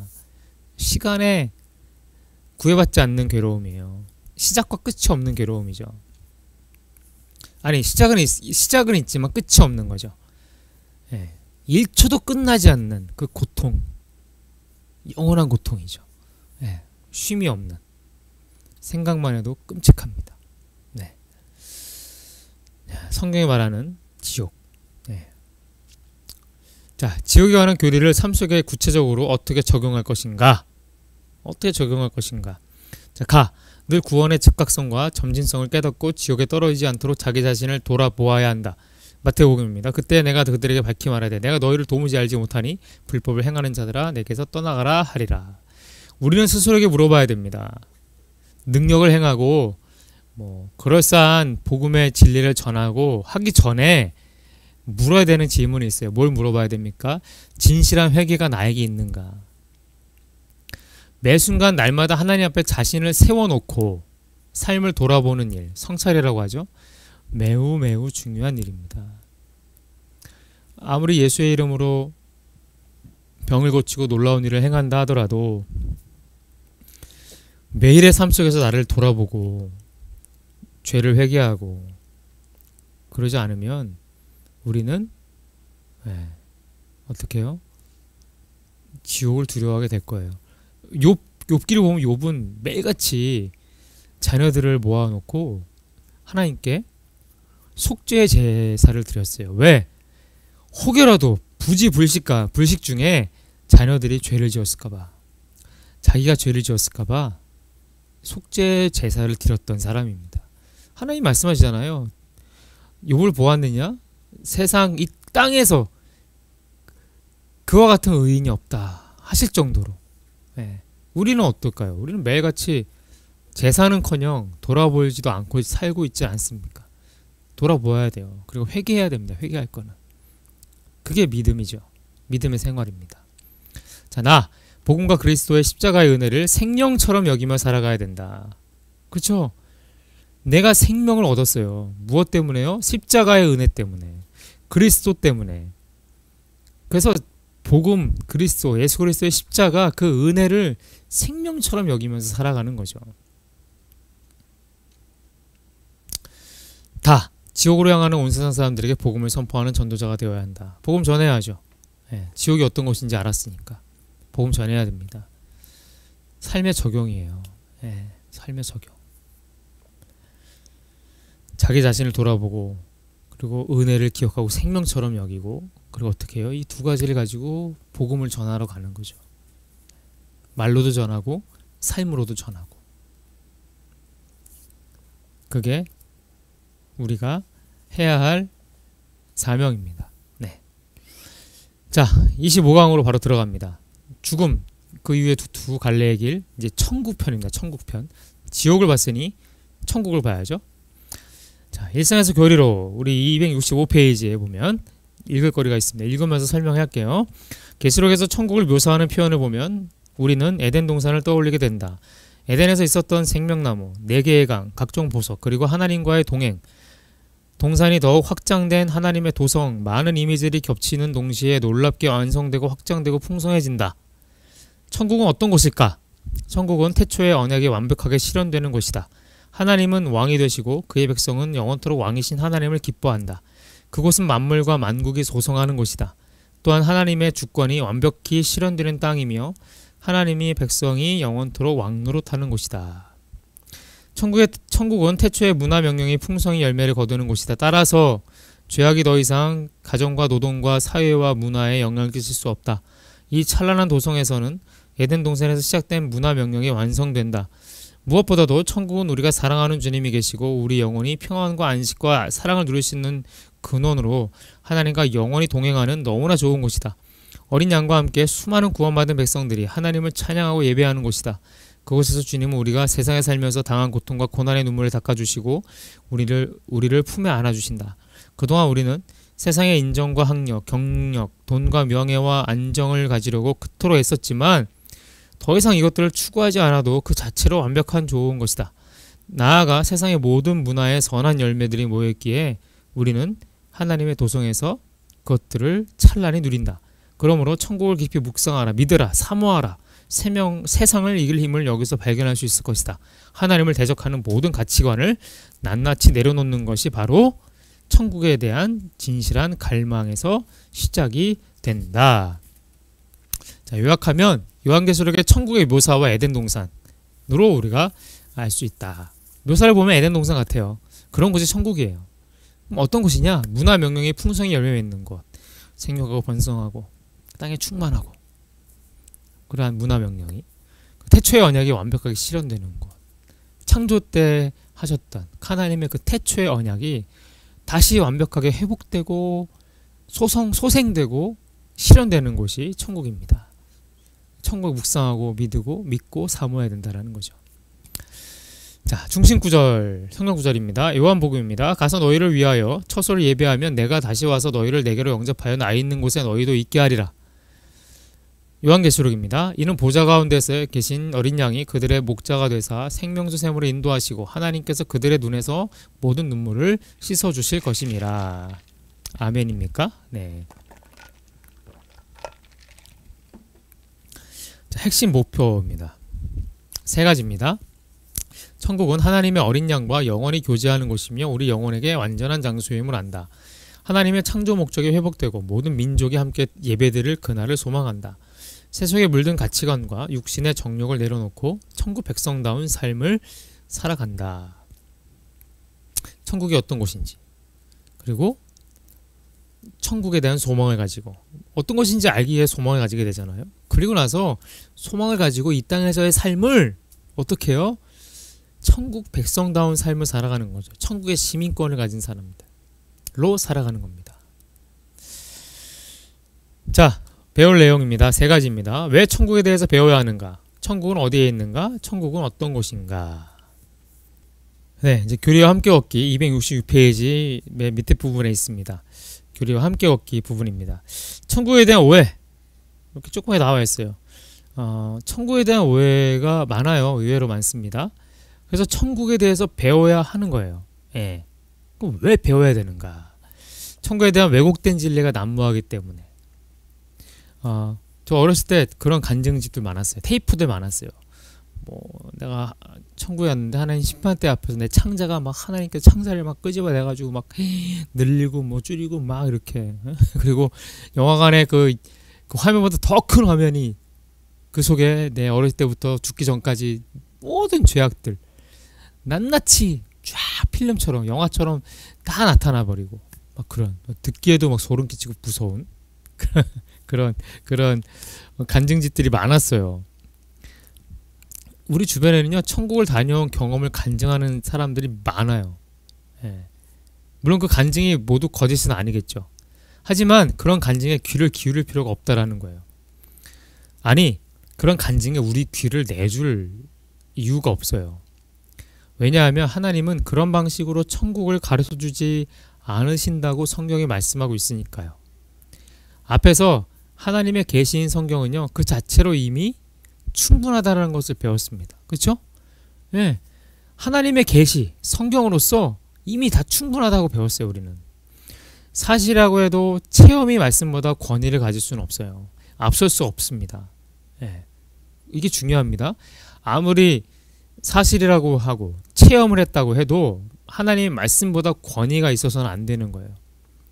마귀는 언제나 그렇게 속삭여요. 하나님의 말씀으로는 충분치 않잖아. 우리에겐 또 다른 뭔가가 필요해. 말씀으로 너 다 알 수 있니? 아니잖아. 다른 게 필요해. 늘 우리를 유혹해요. 속삭이면서. 하지만 하나님은 우리에게 필요한 천국에 대한 모든 지식을 이미 당신의 말씀 속에, 계시 속에 다 기록해 놓으셨다라는 거예요. 문제는 우리가 그 말씀을 소홀히 여기거나 적극적으로 공부하지 않는다라는 거예요. 그게 문제예요. 사실 우리의 문제는 거기 있어요. 성경을 읽지도 않고, 성경을 공부하지도 않고, 성경에 대해서 관심도 없고, 물론 여기에 몇 독씩 성경 읽고 하시는 분들 계신 거 알겠지만, 몇 독하는 게 중요한 게 아니라 제대로 읽는 게 중요합니다. 네, 제대로 읽으셔야 돼요. 12독, 100독 해도 하나님 말씀을 잘못 해석해버리면 100독은요 아무 의미도 없어요. 그래서 공부, 지금 구약성경대학 또 교리 공부하고 있잖아요. 뭐 길고 지루할 수도 있겠지만 이것이 토대가 되면요, 성경을 읽으면서 그 성경이 좀 더 이해가 더 올바르게 이해가 될 수 있어요. 설명이 될 수 있는 거예요. 그렇게 성경을 읽어야 된다라는 거예요. 부자와 나사로 이야기, 아까도 말씀드렸지만 그런 말씀하세요. 부자가 그런 얘기예요. 나사로를 다시 살려서 내 가족과 형제들에게 보내셔서 그들에게 천국과 지옥이 있다는 것을 알려주십시오. 부탁을 합니다. 그랬더니 아브라함이 뭐라고 얘기합니까? 모세와 선지자의 말을 듣고 회개하지도 않는데 누구의 말을 듣겠느냐. 이미 세상에는 모세와 선지자들의 글과 율법과 말씀이 있다. 그 말씀으로 충분하다. 이렇게 이야기하세요. 간증? 간증이 중요한 게 아니에요. 하나님의 말씀이 중요한 겁니다. 성경에 기록된 하나님의 말씀을 통해서 하나님을 배우고 신앙을 배우지 않으면 그 사람은요, 정상적인 신앙생활에 진입하기가 불가능해요. 그렇다라는 말은 천국에 대해서 알 수 있는 가능성도, 기회도 적어진다라는 거겠죠. 하나님은 기록된 말씀으로 자신을 드러내기를 기뻐하세요. 그러므로 하나님에 대한 모든 것은 기록된 말씀을 통해서 발견하는 것이 가장 안전하다라는 겁니다. 이해가 되셨죠? 네. 자, 매일 거룩한 삶을 살기 위해서는 천국에 대한 간절한 소망이 필요하기 때문이다. 자, 267페이지 설명부터 읽을게요. 자, 천국이 등장하는 문맥을 보면 믿지 않은 사람을 구원하기 위해 천국을 가르치기보다는 이미 믿고 있는 성도들을 더 거룩하게 이끌고 더 열심을 내게 하고 더 위로하기 위하여 천국을 언급하는 경우가 많다. 천국의 교리, 묵상, 가르침은 죽음의 침상에서 봐야 할 진리가 아니다. 10살 어린 성도부터 99살 노인 성도까지 모든 그리스도인이 거룩한 삶을 위해, 헌신적인 삶을 위해, 주님을 섬기는 모든 봉사를 위해 묵상하고 배워야 하는 진리이다. 자, 성도들이 천국에 대해서 갖는 몇 가지 오해가 있어요. 첫째로는요, 천국은 믿지 않는 사람들에게 전도할 때 가르치거나 예수를 처음 믿을 때 배우는 초보적인 진리이다 라고 생각하는 거예요. 아니라는 겁니다. 그래서 그런지 장례식장에서 위로할 때 장례식장에서만 천국에 대한 이야기를 가장 많이 하죠. 그렇잖아요. 가장 많이 해요. 천국에 관련된 찬송가를 가장 많이 부르는 곳도 어디입니까? 장례식장입니다. 네. 근데 뭐 초신자들을 위한 것들이 아니에요. 천국을 배워야 되는 대상은요, 이미 믿는 사람들, 그 사람들이 대상이라는 겁니다. 네. 자, 둘째, 천국은 언제부터인가 이 세상보다 약간 나은 곳으로만 생각하게 됐어요. 조금 나은 곳. 이 세상보다는 조금 좋은 곳. 그래서 경제적으로 우리가 생활 수준이 높아지고 면서 우리가 이 땅에서 나그네라는 어떠한 사실을 잊어버립니다. 이미 정착해 버렸어요. 이 땅에. 세상에 정착해 버렸어요. 천국도 좋은데 여기도 뭐 천국보다 뭐 이렇게 나쁘진 않은 것 같아요. 뭐 이런 생각하면서 하는 거죠. 그래서 세속주의와 물질주의에 사로잡히는 거예요. 그래서 더 세상에 더 집착하게 됐어요. 믿는 사람들이 더 그래요. 더 그럽니다. 더 세상에 집착하고 더 물질에 집착하고 천국을 기대하는 모습은 별로 보이지 않아요. 어떠십니까, 여러분들은? 바울은요 이렇게 얘기하죠. 나는 과거에 이룬 것이 굉장히 많고 근데 이제는 그거 다 잊어버렸다. 다 배설물처럼 버렸다. 그리고 어디로 간다? 앞을 향해 간다. 표대이신 그리스도를 향하여 달려간다라고 말합니다. 바울은 그리스도 안에서 부르신 상을 기대해요. 천국에서 얻을 하나님의 상과 하나님의 칭찬과 하나님의 영광이죠. 그렇기에 바울은 자신을 아끼지 않고 헌신적인 삶을 살아갈 수 있는 겁니다. 있었습니다. 바울은 그의 삶과 서신서를 통해서 천국의 소망을 가진 사람만이 자신의 삶을 온전히 헌신적으로 하나님께 드릴 수 있다라고 도전하고 있어요. 그렇게 살아라는 게 아니라 도전하는 거예요. 너는 그럼 어떻게 살 거냐는 겁니다. 이 땅이 좋으냐 천국이 좋으냐. 바울은 천국을 선택한 겁니다. 그래서 이 땅에 있는 모든 것들을 배설물로 여겨요. 별로 중요하지 않게 여깁니다. 우리는 어떻습니까? 거룩한 삶을 살아가기 위해서 성도가 무엇을 해야 하고 무엇을 해야 하지 말아야 된다라는 목록을 만들기 전에 우리 맨날 그런 목록 만들잖아요. 해라 하지 마라. 담배 펴라 술 마시지 마라. 뭐 하지 마라. 주일 성수해라 뭐 해라.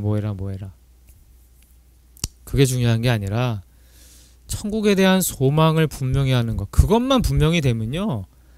해야 하고 하지 말아야 되거든요. 이게 자동적으로 되는 거예요. 예. 안 그렇겠습니까? 그런 거죠. 예. 그렇기 때문에 애들도 마찬가지잖아요. 애들도. 보세요. 저도 옛날에 그랬어요. 아빠 구두를 한 달 동안 열심히 닦으면 아빠 10,000원 줄게. 예. 닦아서 닦는 게 아니에요. 닦고 싶어 닦는 게 아니에요. 무엇 때문에 10,000원 때문에. 야, 10,000원? 10,000원을 받아? 열심히 닦는 거예요. 열심히. 예. 천국도 마찬가지죠. 천국에 소망이 있으면요. 하지 않아야 될 건 안 합니다. 할 거는 합니다. 네. 이해가 되시죠? 네. A.W. 토저의 이야기는 한번 읽어보시고요. 260페이지에 그 나의 맨 마지막 설명 있잖아요. 한국교회. 거기 좀 읽어볼게요. 한국교회가 세속화되었다고 비난받는 이 시대에 우리는 어떤 영향력을 끼칠 수 있을까? 세상의 아름다움이 강렬하게 유혹하는 시대에서 세상이 아름답고 화려하고 영원하다라는 생각은 잠시뿐. 세상은 곧 썩고 멸망할 것임과 동시에 그들이 소홀히 여기는 천국이 영원하고 아름답고 복되다는 것을 먼저 깨닫고 알려줄 수 있어야 한다. 우리의 메시지와 행동으로 복음이 드러날 때 우리는 세속화의 물결을 이겨낼 수 있을 것이다. 마지막에 제가 말씀드렸던 것과 비슷한 맥락의 내용이죠. 예. 다 그리스도인은 이 땅 가운데서 영원한 천국의 삶을 미리 맛보며 살아가며 최종적이고 궁극적인 본향이기 때문에 천국을 배워야 된다라는 거예요. 267페이지 리처드 백스터의 글을 좀 읽겠습니다. 하늘 향한 이 마음은 기쁨이 가득한 마음이다. 그런 마음을 가지는 것이야말로 위로가 가득한 삶을 살아갈 수 있는 가장 확실한 길이다. 불이 있는 곳에 있으면 따뜻하지 않을 수 없고 햇빛을 받으면서 어두움에 있을 수 없듯이 하늘을 향한 마음에는 위로가 충만하기 마련이다. 그러나 하늘에 마음을 두지 않고 살아가는 성도는 얼음처럼 차갑고 평안이 없는 삶을 살아갈 수밖에 없다. 오 성도들이여, 위를 바라보자. 그리고 그곳이 이 아래보다 더 따사로운 곳임을 잊지 말자. 하늘에 소망이 없이도 성도로 살아갈 수 있습니다. 하지만 이름만 얻고 살아가는 거죠. 이름만 얻고. 자, 268페이지 넘겨서요. 거기 또 설명을 읽을게요. 그리스도인은 이 세상에서 천국의 영광을 누리며 살 수 있다. 그리스도인의 삶은 이 세상에서 천국의 삶을 사는 것과 같다. 언젠가 거하게 될 영원한 천국의 삶을 이 세상에서도 맛보고 사는 것이다. 마음을 다해 하나님을 찬양하고 사랑하며 그리스도께 복종하고 거룩한 삶을 추구하며 다른 성도들과 귀한 사귐을 나누는 것, 바로 이런 것들이 세상에서 맛볼 수 있는 천국의 삶이다. 장차 천국에서는 그런 삶들이 더욱 온전하고 충만하게 이루어질 것이다. 그러나 현재에도 우리는 그런 삶을 맛보며 살아갈 수 있다. 천국의 삶을 미리 맛보며 살아가는 것이고 최종적으로 본향이기 때문에 그래서 배워야 되는 거예요. 우리에게 본향이에요. 우리 맨날 장례식장에서 얘기하잖아요. 본향이다. 천국은 본향이다. 근데 일상에서 우리는 그런 생각 할까요? 고향이 어디예요? 그러면 충청도 어딘데요? 서울 어딘데요? 우리의 고향은 본향은 천국입니다.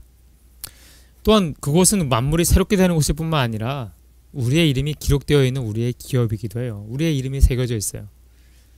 예전에 문패 같은 거 있잖아요. 이 집은 누구 집? 박주하. 얼마나 좋을까. 없어요 근데. 천국은 그런 곳이에요. 내 이름이 새겨져 있는 곳이에요. 성경은 그리스도인이 세상에 살면서 동시에 현실적으로 참여할 수 있는 영적 세계예요. 천국은. 현실에 살면서 세상에 살면서 현실적으로 참여할 수 있는 곳. 네, 천국이에요. 이 땅에서 천국의 삶을 살아가면은 그게 참여가 아닐까요? 그렇죠? 하나님의 나라, 천국은 곧 하나님의 통치이기 때문에 통치. 하나님의 통치가 있는 곳이 천국이에요. 그렇다면 우리의 삶도 천국이 될 수 있다라는 거죠.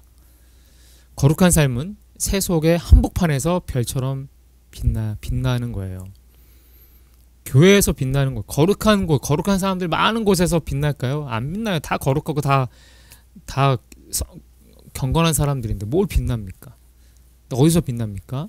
세속적인 곳에서 빛나게 되어 있어요. 세속의 중심부에서 거룩함을 살아갈 때 거룩함을 살아가는 신자에게 임하시는 하나님의 통치가 살아가는 세속에까지 힘을 미치게 되어 있는 거예요. 네. 그리고 그것이 천국이 되는 거죠. 천국의 삶을 미리 맛보는 거예요. 그렇게 함으로써 우리는 뭘 꿈꾸는 겁니까? 우리가 갈 본향을 꿈꾸는 겁니다. 네. 자, 배워야 하는 이유 라. 천국에는 예수 그리스도께서 계시기 때문에 그렇다. 자, 요한복음 14장입니다. 내 아버지 집에 거할 곳이 많도다. 내가 너희를 위하여 거처를 예배하러 가노니 가서 너희를 위하여 거처를 예배하면 내가 다시 와서 너희를 내게로 영접하여 나의 있는 곳에 너희도 있게 하리라. 아멘. 무슨 말이 필요하겠습니까? 어떤 설명이 필요하겠습니까? 천국에는 그리스도 예수께서 계시기 때문입니다. 네. 자, 이 두 번째, 천국은 어디에 있는가? 어디에 있을까요? 네. 네. 천국은 우리 안에 있다. 우리 안에 있다. 천국이 이 땅 가운데 살아가는 예수 그리스도를 믿는 성도들의 마음과 삶에 이미 임하였다. 예수님이 말씀하시잖아요. 누가복음 읽어볼게요. 바리새인들이 하나님의 나라가 어느 때 임하니까 묻거늘 예수께서 대답하여 이르시되 하나님의 나라는 볼 수 있게 임하는 것이 아니요 또 여기 있다 저기 있다 하고도 못하리니 하나님의 나라는 너희 안에 있느니라 말씀하세요. 우리 안에 이미 하나님의 나라가 있어요. 자, 우리 안에 하나님의 나라의 자리가 있어야 돼요. 여러분들 안에 하나님 나라의 자리가 있습니까?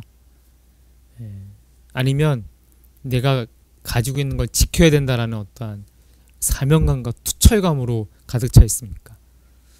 좀 덜어내세요. 나눠주세요. 그래서 자리를 좀 넓혀 놓으세요. 그래야 하나님의 나라가 임하잖아요.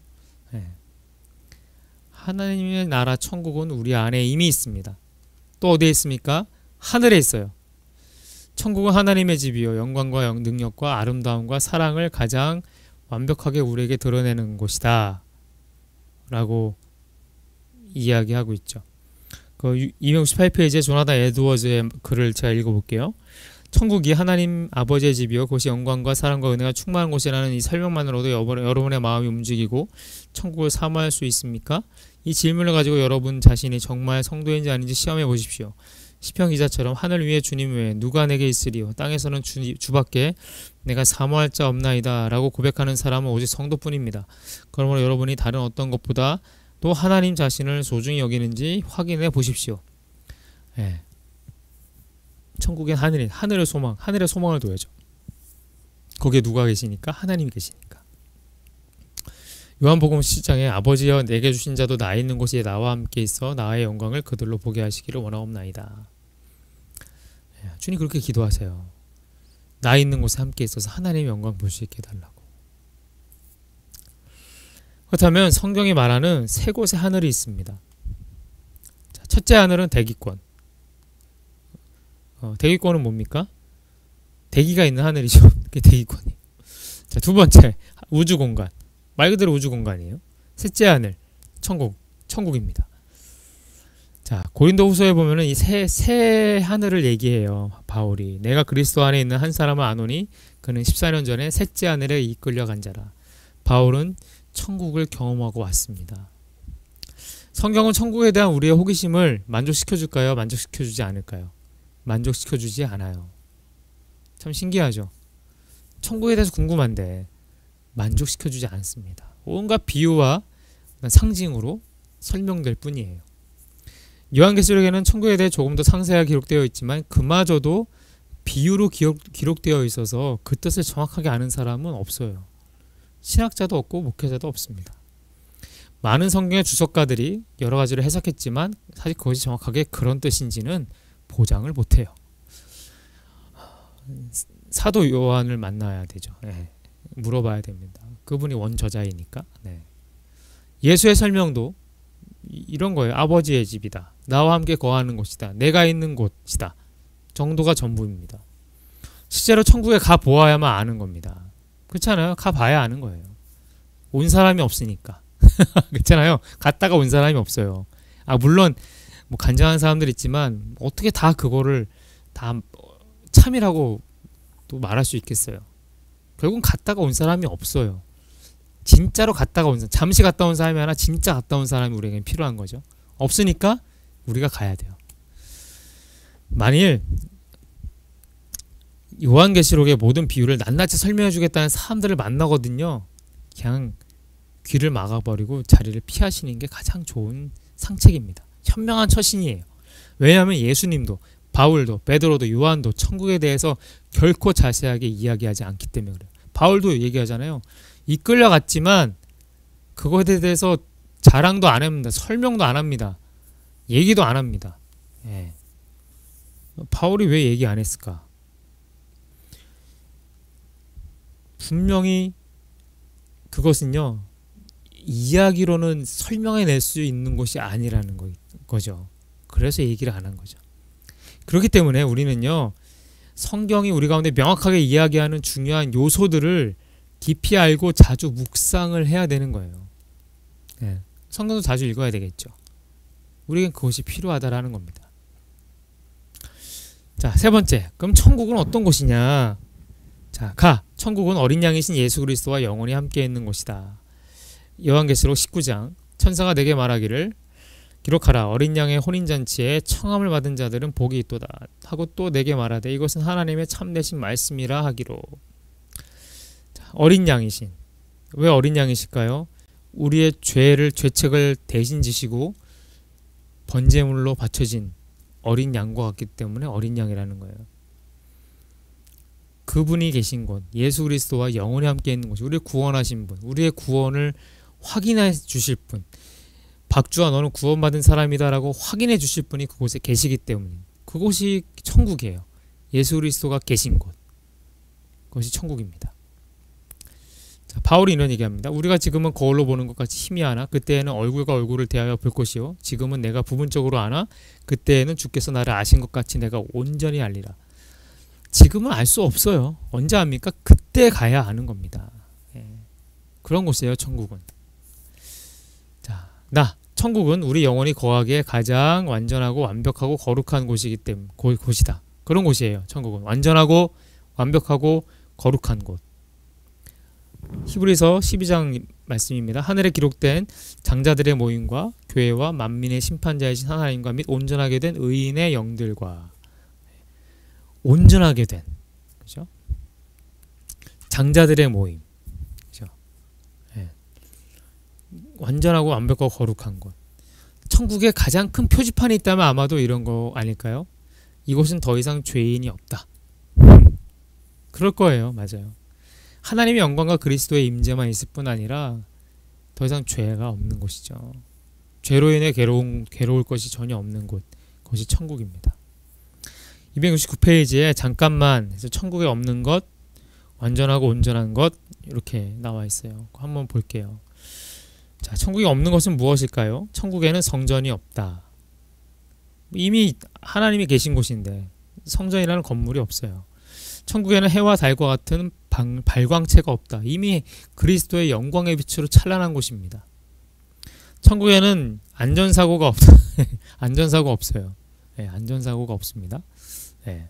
천국에는 불평과 불만스러운 욕구가 없다. 없어요. 희락만 가득한 곳이에요. 만족이 가득한 곳입니다. 천국에는 저주가 없다. 저주가 없죠. 이미 저주는 끝났어요. 이 땅에서. 자, 천국에서 완전하고 온전한 것은 무엇일까? 천국에는 완전하고 온전한 지식이 있다. 그죠? 하나님에 대한, 삼위 하나님에 대한 지식. 천국에는 완전하고 온전한 위로가 있다. 모든 위로에 하나님이 계시기에. 천국에는 완전하고 온전한 사랑이 있다. 사랑이신 하나님이 계시기에. 천국에는 완전하고 온전한 즐거움과 기쁨과 행복이 있다. 네, 하나님의 희락, 영원한 희락이 있잖아요. 즐거움이 있고. 천국의 잔치. 천국은 잔치로 표현됩니다. 얼마나 행복해요. 천국에는 완전하고 온전한 정의와 평화가 있다. 불의가 없어요. 억울함도 없습니다. 평화만 가득합니다. 그것이 천국이에요.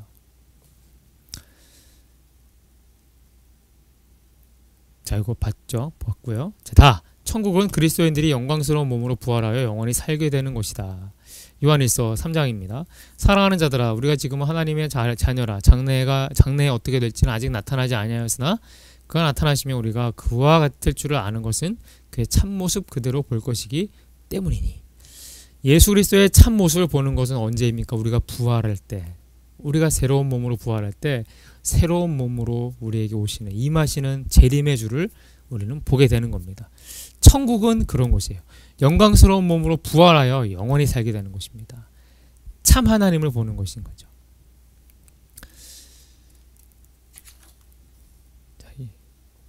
자, 요약하면 이겁니다. 부활한 우리들의 몸은 예수 그리스도의 부활체와 같은 몸으로 살아갑니다.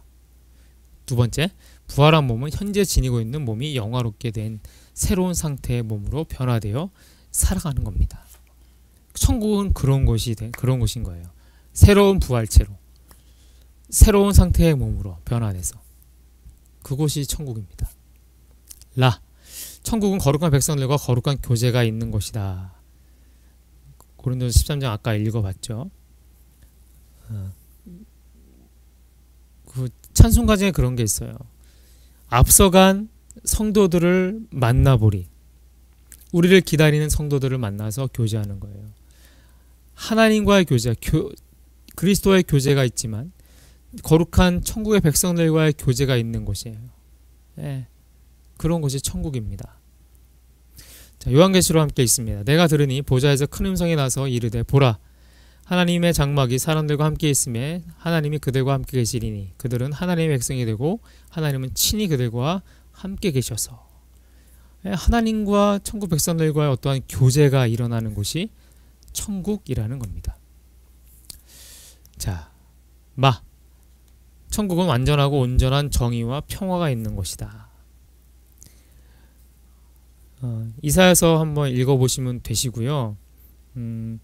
하나님의 나라는요, 가난한 자들과 압제당하는 이들과 폭력과 죄악의 모든 구조적인 악이 사라지고 창조세계가 본연의 모습으로 찬란하게 되살아나는 곳이에요. 이사야서에 나오잖아요. 어린 양이 사자와 뛰놀고 독사의 굴에 어린아이가 손을 넣어도 물지 않고, 그런 곳이 천국입니다. 네. 우리는 잘 상상이 안 되잖아요. 그림이 잘 안 그려져요. 하지만 그런 것이구나 라는 것을 우리가 계속해서 우리 가슴에 새겨야 됩니다. 그래야 천국에 대한 소망이 생기는 거예요.